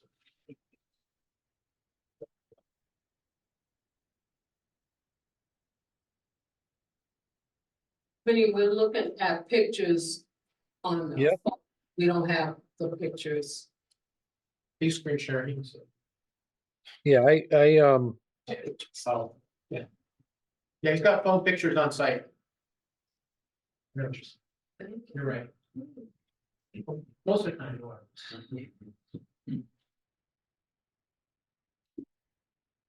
Okay, so you're looking at that, this is not a public hearing. This is only review. Okay. Any other questions or requests for information, any permission? Understood, same thing, it'd be nice to know what is there today. just give me a second, I had a picture of. Saying, so, It would be helpful, how many? well, double hung windows. And there's one picture when you're inside the bathroom, has broken glass. It's looking great naturally. Yeah, there's, you know, the words are gonna match. It's good. Vincent, any questions from your end? well, I'm trying to, so am I understanding this correctly that or not, that if some of these windows are these vinyl windows in there now? There's, I believe, like 5 or 6. I have, You're gonna speak louder because he's remote. I have a picture. One on the front porch on the side. That's a new vinyl. So most of the windows are wood windows? Yes, with storm windows in front of them. Right, and the exterior grids. And the proposed window is, but some of those don't look white. The storms look white, but the windows don't. Right, but we're looking at, from his phone, we're looking at a vinyl window in place with six over one, I think it's 9/1. Yeah, there's some 9s right there. Right, But I'm just saying, like, this one on the right doesn't look like it's white, and the one on the left doesn't. The one in the middle looks a little lighter. yes. So we're understanding from the gentleman that there's 5 or 6 already replaced with the white vinyl window. Right. And they are requesting to replace the others with the same vinyl window to match. The storm windows will remain. That would be helpful to know how many windows you have and which ones are vinyl and which ones are original, what side of the house they're on. That would be very helpful. Right, but the This one on the side in front. Is new as well. If you can see the grids are on the inside, there's a tag on it. And I think there was like 2 or 3 windows on the back side, which I wasn't able to access from the exterior of the property. Would the commission prefer more photos or? Maybe, yeah, I would prefer that we all had. You know, you have some stuff on your phone, but I don't think there's enough here to evaluate, but we're actually. Or would you guys want to do a site visit? I was just gonna suggest the site visit might be the easiest and fastest way. I'd be good with a site visit. Yeah. So I'd be willing to go on and set a meeting with you and I want to organize it. Okay. So you can postpone this vote. We'll do a site visit. Okay. You can be there. Yeah, Alan will organize time for the date. So I need to vote to, I'm sorry, motion. Should I make a motion to continue, 94, 96 Fire Street to the next meeting? Thank you. Second. Then second.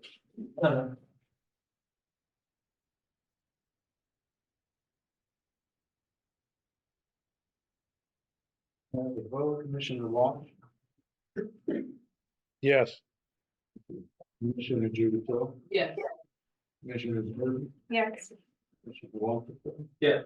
Commissioner Bennett, yes. Thank you. So Alvin will set something up with the emergency. Okay, sounds good. Thank you. Thank you. Good night.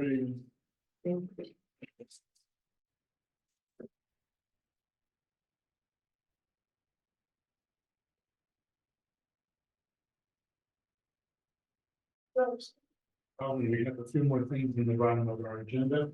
Yeah, so we have other matters before the commission, there's a few, letters of support that are being requested. Thanks. 11-9 Stockbridge Street.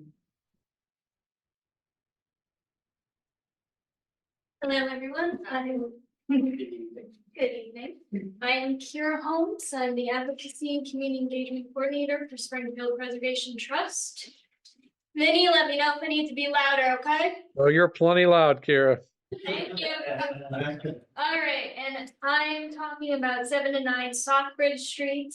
Some of you seen our proposals before and done letters. This is another letter for a grant. It's called the Underutilized Properties Grant.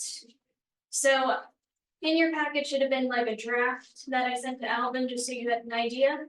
I'm gonna present portions of it, but I just want to also tell you about the overarching part of this. So basically the project will improve or rehabilitate or redevelop blighted, abandoned, vacant, or underutilized properties to achieve the public purposes of eliminating blight, increasing housing production, supporting economic development projects, increasing the number of commercial buildings accessible to persons with disabilities. That is what mass development defines this project as.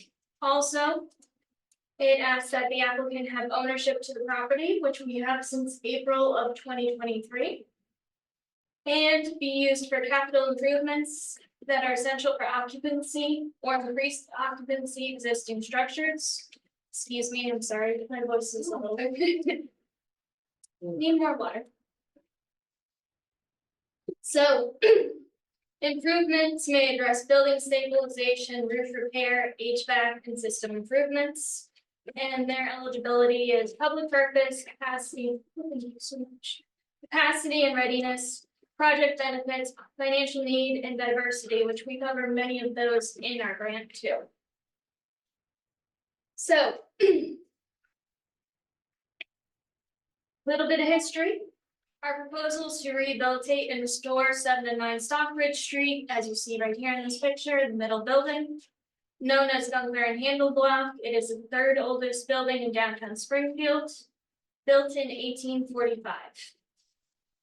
The trust has also done several successful restoration projects for homes in 1980s, so we have a great record of that. This grant is also historic architecture, brings tourism investment to a city. Economic development goals for our organization are to encourage tourism and education in Springfield's architecture, which contributes to the city's vibrancy overall. The trust wants to see historic spaces rejuvenated, which is what we're going to do with this project. And that is what we plan to accomplish. Currently, the building is vacant, which we own it, but we still don't have anything in it right now. Blighted and deteriorating. After renovations, we will have 2 apartments. So this is actually a 3-floor building. The first floor will be the trust's new office, and the second and third floor will be apartment spaces. And this is not only so we have our own distinct location, because right now we live in an assisted living facility, which is wonderful, but we'd like to have a bigger space. We'd like to be able to do historic preservation and education and have a tourism center for the public. as well as cash flow from the apartments will enable our nonprofit with its strong economic development focus to maintain annual building operation expenses, adding to the longevity of our mission to preserve historic Springfield. Additionally, for the project scope, what the grant will cover is HVAC systems, mold and asbestos remediation, first fire alarm and sprinklers, gas meter separation and installation, electrical separation, remodeling of 2 tenant units, first floor ADA accessibility to the commercial space, because right now there is no ADA, unfortunately, with how it was set up historically. And of course, because we are always into historic preservation, we will be telling you every single change and reporting it as soon as it happens, and probably providing too much information like I am right now. So. Back, man. So the project will increase tourism goals by having Springfield Trust Office in downtown Springfield. Will also be right across from MGM Resorts, which would also make it a better tourist destination for people coming in to see historic architecture. We also will then live in the Springfield Casino Impact District. And for project for right now, what we have for current money for it is a little over 450,000 between donations, CPA, and trustees grant funding already. So for this grant, what we would like to request for funding as of right now, we're still in the draft stage because this grant's not due till June 5th, but we want to make sure to have the support letter. So right now we're estimating about 416,715 at this moment. So the total project cost estimated is $889,394. So I can present more numbers and things to you, so please let me know what you need at this point. I want to be concise and hopefully gather enough information. Well, $1 million is going to do a lot. Yes. Yes. So. Okay, so, due to a surgery, bladder surgery, I'm gonna run to the back. Because 30 seconds, if you don't mind. Not a problem. How about you take a minute or 3, you know? Get up and stretch if you need to stretch. Somebody can sing with me, Caroline, is at the bottom of the center. Caroline. Sweet Caroline, bum, bum, bum. Oh, I never felt so good, so good, so good. What's that? First Yes, time, I take a short vacation and the thing goes to hell. first time ever at the store commission, I'm pretty sure. It's the wall, right? Attorney Shubchak, are you there? Attorney Shubchak? Yes, We're taking a brief recess. Should I stop the recording or should I keep going? hold on, I'm getting a call, I'm gonna end it.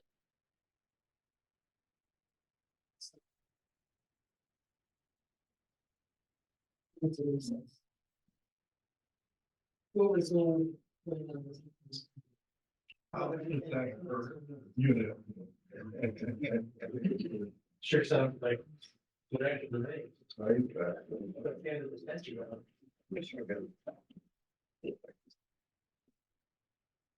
Thank you all. Remember you by wills. You have more than one? Yes. All right, one for each personality. 3 of them. Me, myself, and I, right? Yeah. Okay, so. You know, just My coming name, needed back. Do you know what's coming in? You know how to spell his name. Spell your name? The will. For the will, for the He's will. on it. It's for the will, yes. I'm sorry, this, We're ready No, for we just took a short break, so we just stopped recording. That was the question. Could we stop recording for a short break? You back with us, Robert? And now we are recording. Yeah, I never turned off. Oh, he never turned. You never Never He mind. didn't listen to me. Okay. All right, thank you. So I think I understand what you're doing. Any other questions? Questions? No, I don't have any questions. I have, just for the record, been involved in the committee for this project with the Preservation Trust. Okay. So, it's not a public hearing, but I will request that the commission to offer a motion to take a vote to offer a letter of support to this particular project. Thank you. Second. Thank you. Commissioner Thorne. That's your significant. Yes. So we're voting for the letter of support, Commissioner Walsh. Yes. Thank you. Commissioner Dorsey. Yes. Commissioner Kroll. You said yes, right? Yep, yes. Commissioner Walter. Yes. Commissioner Judy. Yes. Commissioner Murphy, yes. I even spelled the same. They're very, you don't Spelled it wrong. Very. Well, I would like to say thank you on behalf of Springfield Preservation Trust for giving us the support, and we will let you know every single change going forward. Thank you. Thank you, Kara. Thank you, Benny. I'm sure I'm late for the question, but I'm sorry, what was the question, Alvin? Yeah, so we took a short recess for basically a bathroom break.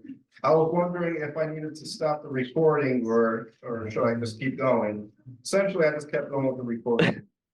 Sounds good. I would have done the same. So now they have Sweet Caroline on the, I did hear that. I did hear that. Yeah, that I did hear that. That was some good. Okay, we have a couple other matters. The next is 69 to 71 Princeton Street, the letter of support to the Community Preservation Committee. Is someone here? I don't know, I will interpret that. The chairperson is here. We were asked by the Community Preservation Committee Before the name and the residential address is David Gavy, 1105 Worthington Street. goes on Charlie Holmes, 59. Okay, thank you. We were asked by the Community Preservation Committee if we had a letter from the Historical Commission documenting the significance of the house at that address to the district, the National Register District. In other words, there are buildings in National Register District which do not contribute. And they wanted to be able to document that this is a contributing building. And we didn't have such a letter, so I said I would ask for it. We have photo of it. I'm going with It's something that's come before you guys have recently. With the phone and fire. Right. And there was a nice historic picture. Yeah.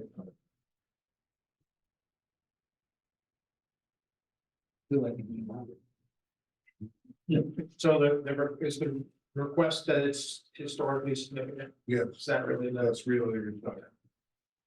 So it'd be a historic determination and then also a letter of support for CPC.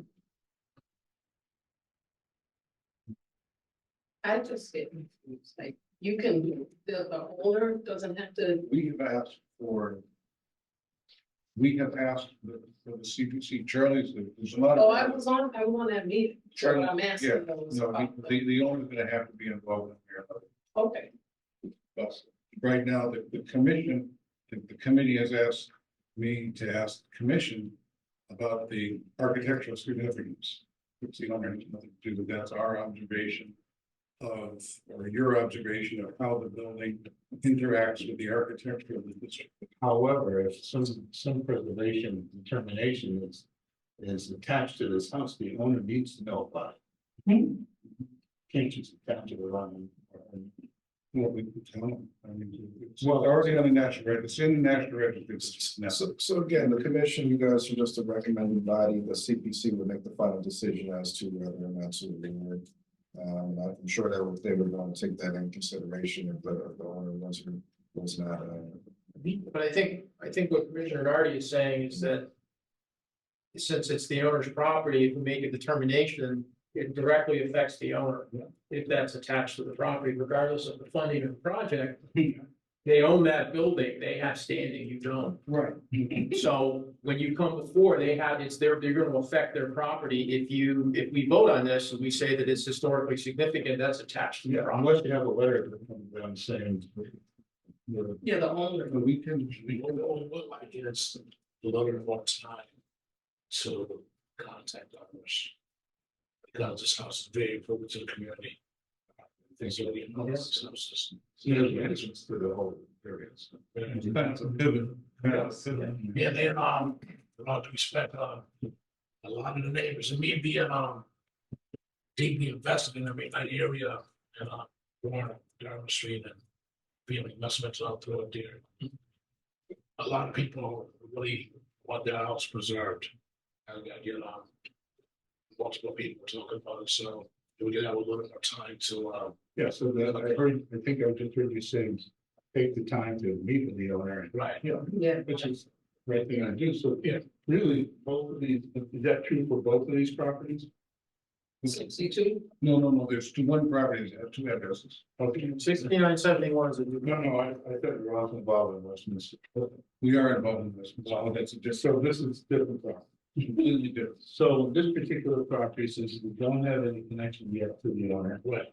That maybe that what we should be doing is voting for paperless until the next meeting or two. And give you time to do what I just said. Yeah, next month. So our next meeting will be number 4. The second. That give you enough time. There should be no some time. That'd be sufficient. Thank you. So do I have a motion? Sure, motion to, take 6971 Princeton Street and continue to the May 2nd meeting.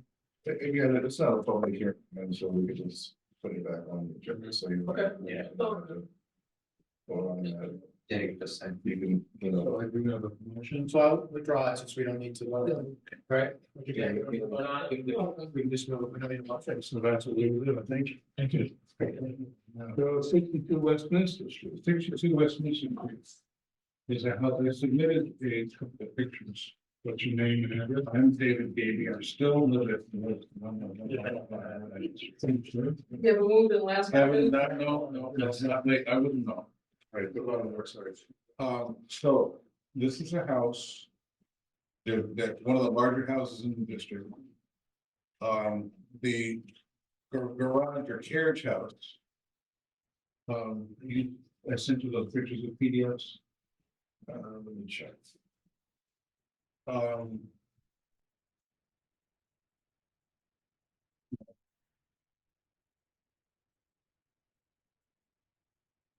No. Instead of photos, it's called photos of Washburn. Anyway, so this house was built by a guy named Washburn. The 1880s. And there's a very large. Carriage house structure. In the back, which you can sort of see peeking. Behind the pod. Yeah, that pod's not actually there. It was there then. Anyway, the point is, it's probably a 4,000 square foot, 2-story carriage house. That is going to leave us soon. If we don't do something. Because as I took the pictures I sent in to Alvin, you see how big it is? It's gonna fall down. The studs are many of them, the perimeter walls are rotted all the way up, like a foot or two at the bottom. And it's sort of holding up about half. So we asked in our CPA. Maybe the thing I brought in on the back of it, there's the pictures in the back. We can answer that.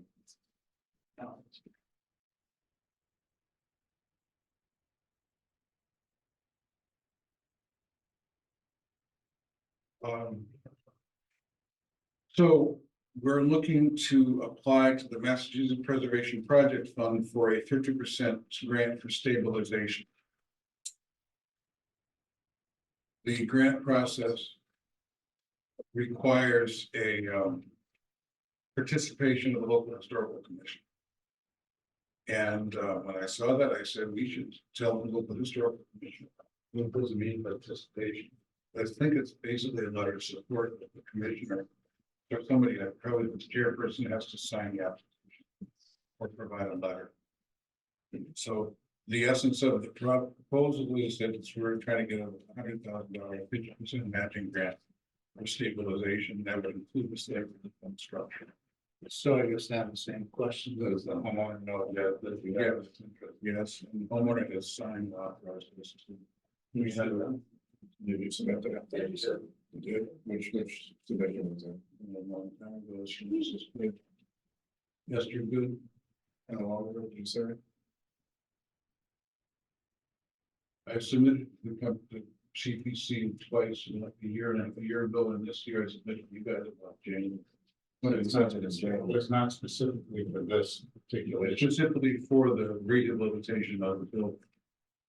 It's not for the specific funding source. It's just a general letter saying that, so-and-so is going to represent me regarding the. It's planned that we're gonna use the building, be authorized to use the building for historical preservation and tourism. So if we can change that. Yeah. I would say maybe push it to the next meeting so we can source. Yeah, there's no, it's not gonna be violent. No. So I would suggest the same thing, that now that we know that this is one that needs to be fixed up. So if we can find a letter, or else we can just. We can specifically talk about funding sources. So I mean, I've been to reporting for. Yeah, whatever. That's what I'm saying. While you're talking to them, just give another letter, and if you can't find the one that's already on file, you know, just make it more specific. That's fine. That'd be great. And that'll be the next meeting or after whenever you do the thing. Okay. You want to bring up the district thing while I'm here? Yeah, let's get a bit to Zoom. Each of us very disappointed with their Zoom thing. So, yeah, so Mr. Maybe have some items you want to bring up with the public speak out and then you guys are. Bring that portion.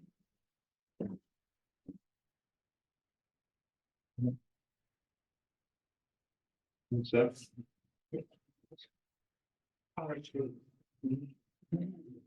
So we have one last item, public speak out session for the commissioners.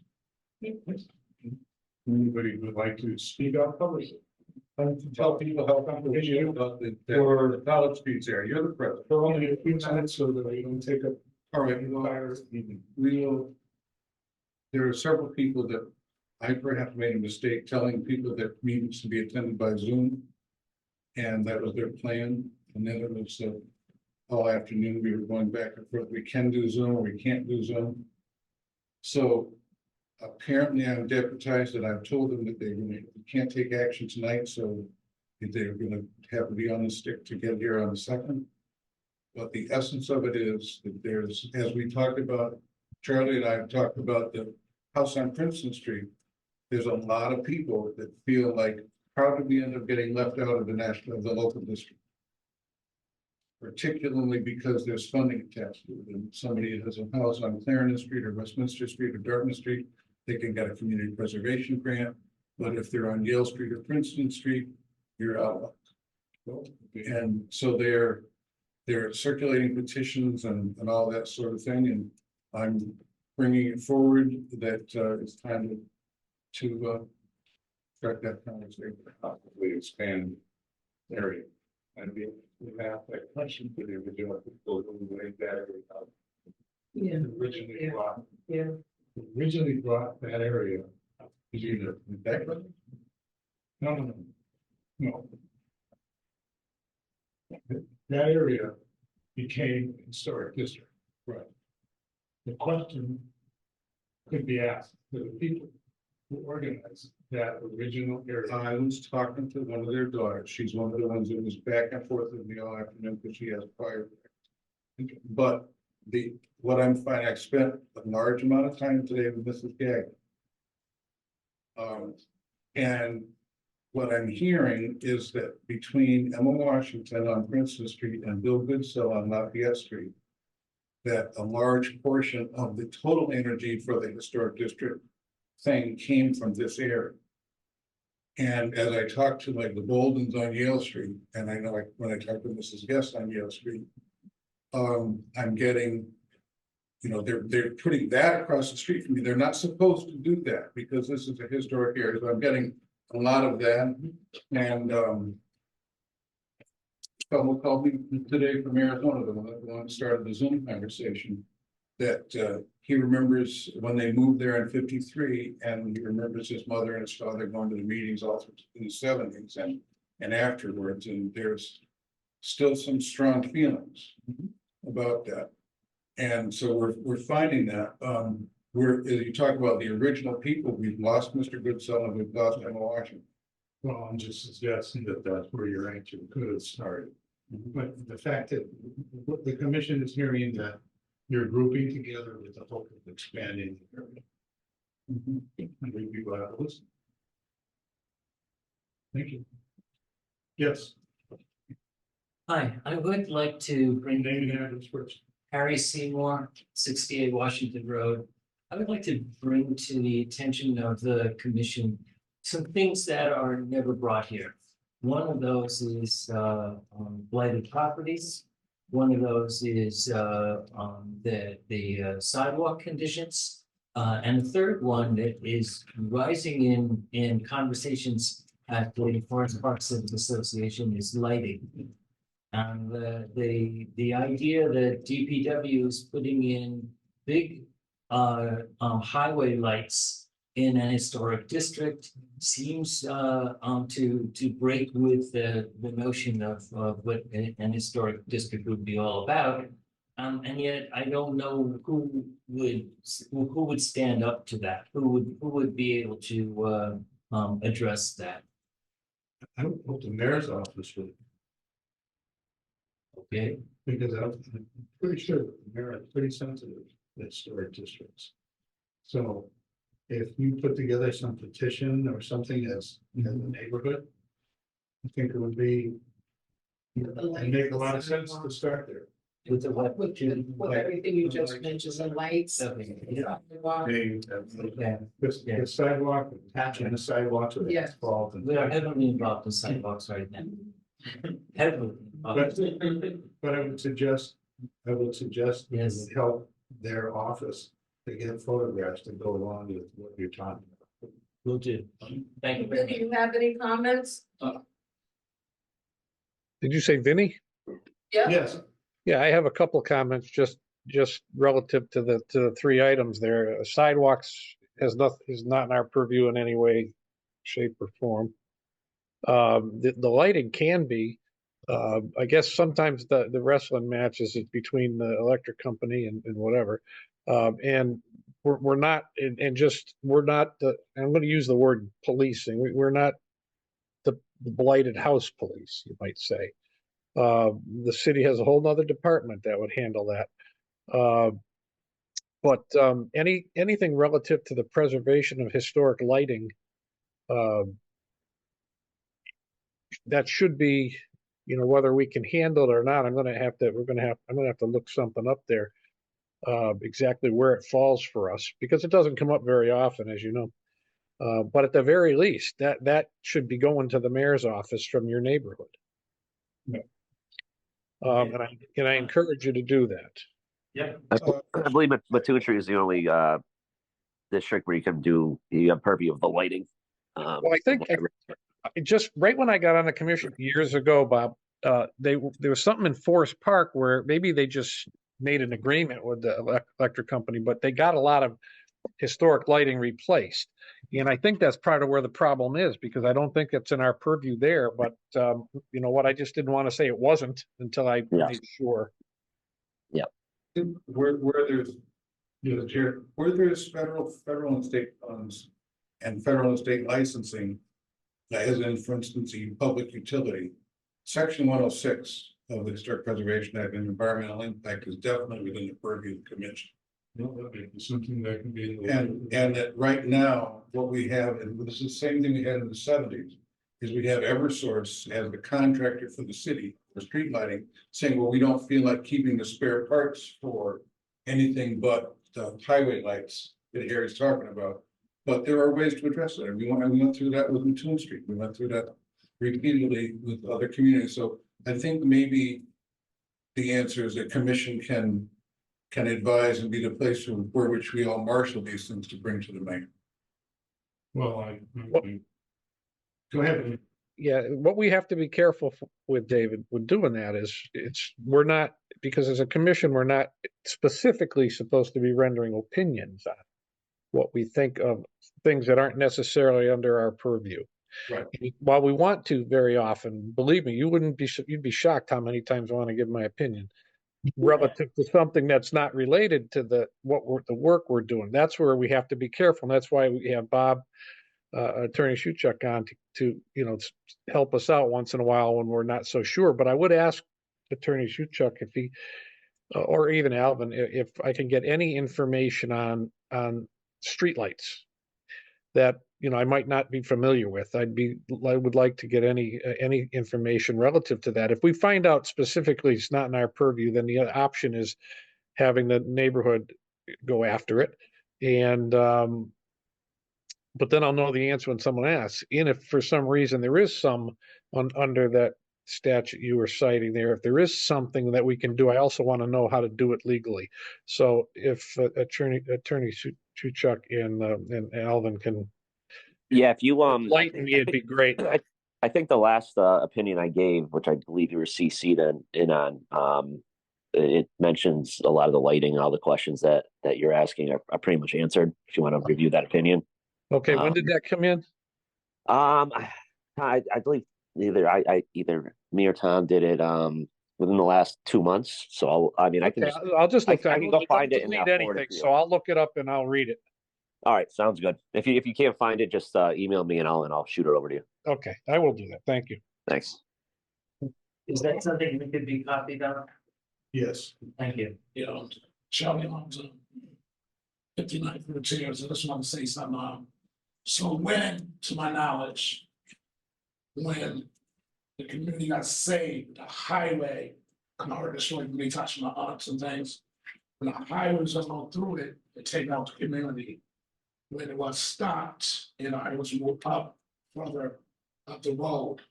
We wouldn't even have a community. So the first thing I do is when I bring people to this historic area that most of my childhood was in, I bring them right to the area. What I'm finding out now is, like he said, blighted houses and the different levels of construction going on, trying to get to the historic area, which is the only thing Springfield really has left, is being passionate to me to preserve that. So now, with all this new construction going on in different variations of houses, people need to be able to deem the house historical, and we need to have a conversation to preserve the last thing we have left in Springfield, through the heart of it. And so many families, including mine, and I would never want to own a house up there at all because of my busy schedule, and I was punished by fixing those houses the majority of my childhood, being tied to the move at age 5, to be out of those houses. So it's just passionate to a lot of people, and some of the people are still alive. Sure. That stopped the highway from going through there, where most of the road wouldn't even have a house. So it being one of the first organized neighborhoods in the country, we should definitely have a conversation to stop the spread, because when I can't even bring nobody through successfully unless I go up. I can't get them in there, and I want to get them in there to see the beauty of, first way to go to Garland Street, and to get in there. But to get in there now is becoming more and more, because people are broke and they don't have any options to keep it. And you go to the average person that owns these houses, they will say, I want to keep it strong, but they can't.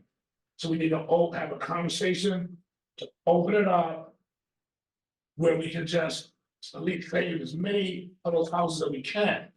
And each one that goes down is our history. And me being born here and bringing people in here and things like that is very important to a lot of people. So just a conversation means a lot. That's what I like to say. Well, I think be great for you to continue that passion and gather the people together and have that conversation. Yeah. Anybody else for to speak up? Let's say we got 3 minutes for public speak on. Yeah. Okay, Go ahead. Yes, sir. Couple things I'll bring up, when I did over some houses on Thompson Street. The city came in, I don't know, if it's historical. They ended up taking out, putting concrete in and then putting brick on top of it. Those brick walks are to this day very nice. The other thing is, there are some houses, as you may know or may not know, have done the houses over a period of time in McKnight alone.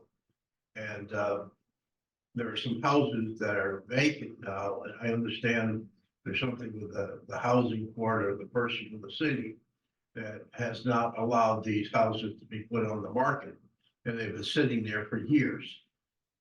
And I have some interest in doing so.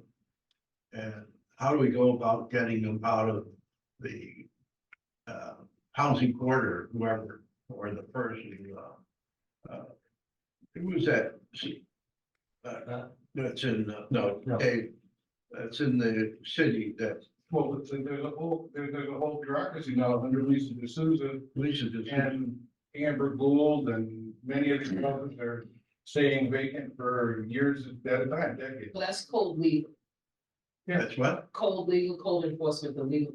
Code, There is a code enforcement on Allen Street, Right. which is the building code enforcement. That's Steve Desolate. That's where we go. And Okay, one last 3 minute. Speak up. Two things real quick. Stephen Howard, 11 of Lincoln Street. First off, I appreciate the fact that the commission, committee, whatever your title is, his demand is requiring that documentation for ownership be presented when issues like this come up. Because if you don't stick to that, anybody could come and say, well, I have permission, when they can't prove it. Another thing about that aspect, before I get into the second one, is when people are coming to make requests, that they bring line item budgets so that they could actually present the information to you so that you could understand exactly what will be going in, because then you need to talk about, okay, if it's supposed to be preserved, this is what it's going to cost, just like the lady a while ago. Just one little piece of thing, and it was over half an hour just to basically address one little thing, much less for a big house, especially like what I just saw on the screen, a carriage house with almost 3/4 of the roof missing. How much is going to cost to replace that, right? Second thing I wanted to say, there are several burnt out buildings, abandoned buildings in, especially McKnight areas, historically designated areas, but because of the cost of adhering to the historical significance, the designation of how these buildings need to be repaired or rebuilt, or even homes that need repairs, because the maximum household income, sometimes three families may be living in the same place because they can afford housing. So those three salaries are considered as one, even though they don't have the utility expenses, because it all goes under one. That as the cost of living increases, that the maximum income also be risen to keep pace with the cost of living. Otherwise, the cost of living goes there, and then you can't qualify. So I think something like that needs to be legislated, because folks are going to want to move up. Yeah. Thank you. And I think that's something you might want to send it to our legislators. Okay, so thank you for your speak up. We'll be meeting again at the Historic Commission on the 2nd of May. Made a motion to adjourn. Do I have a second? Second. Third. All in favor? Aye. Aye. Thank you, Vincent. Thank you for joining us. Thank you.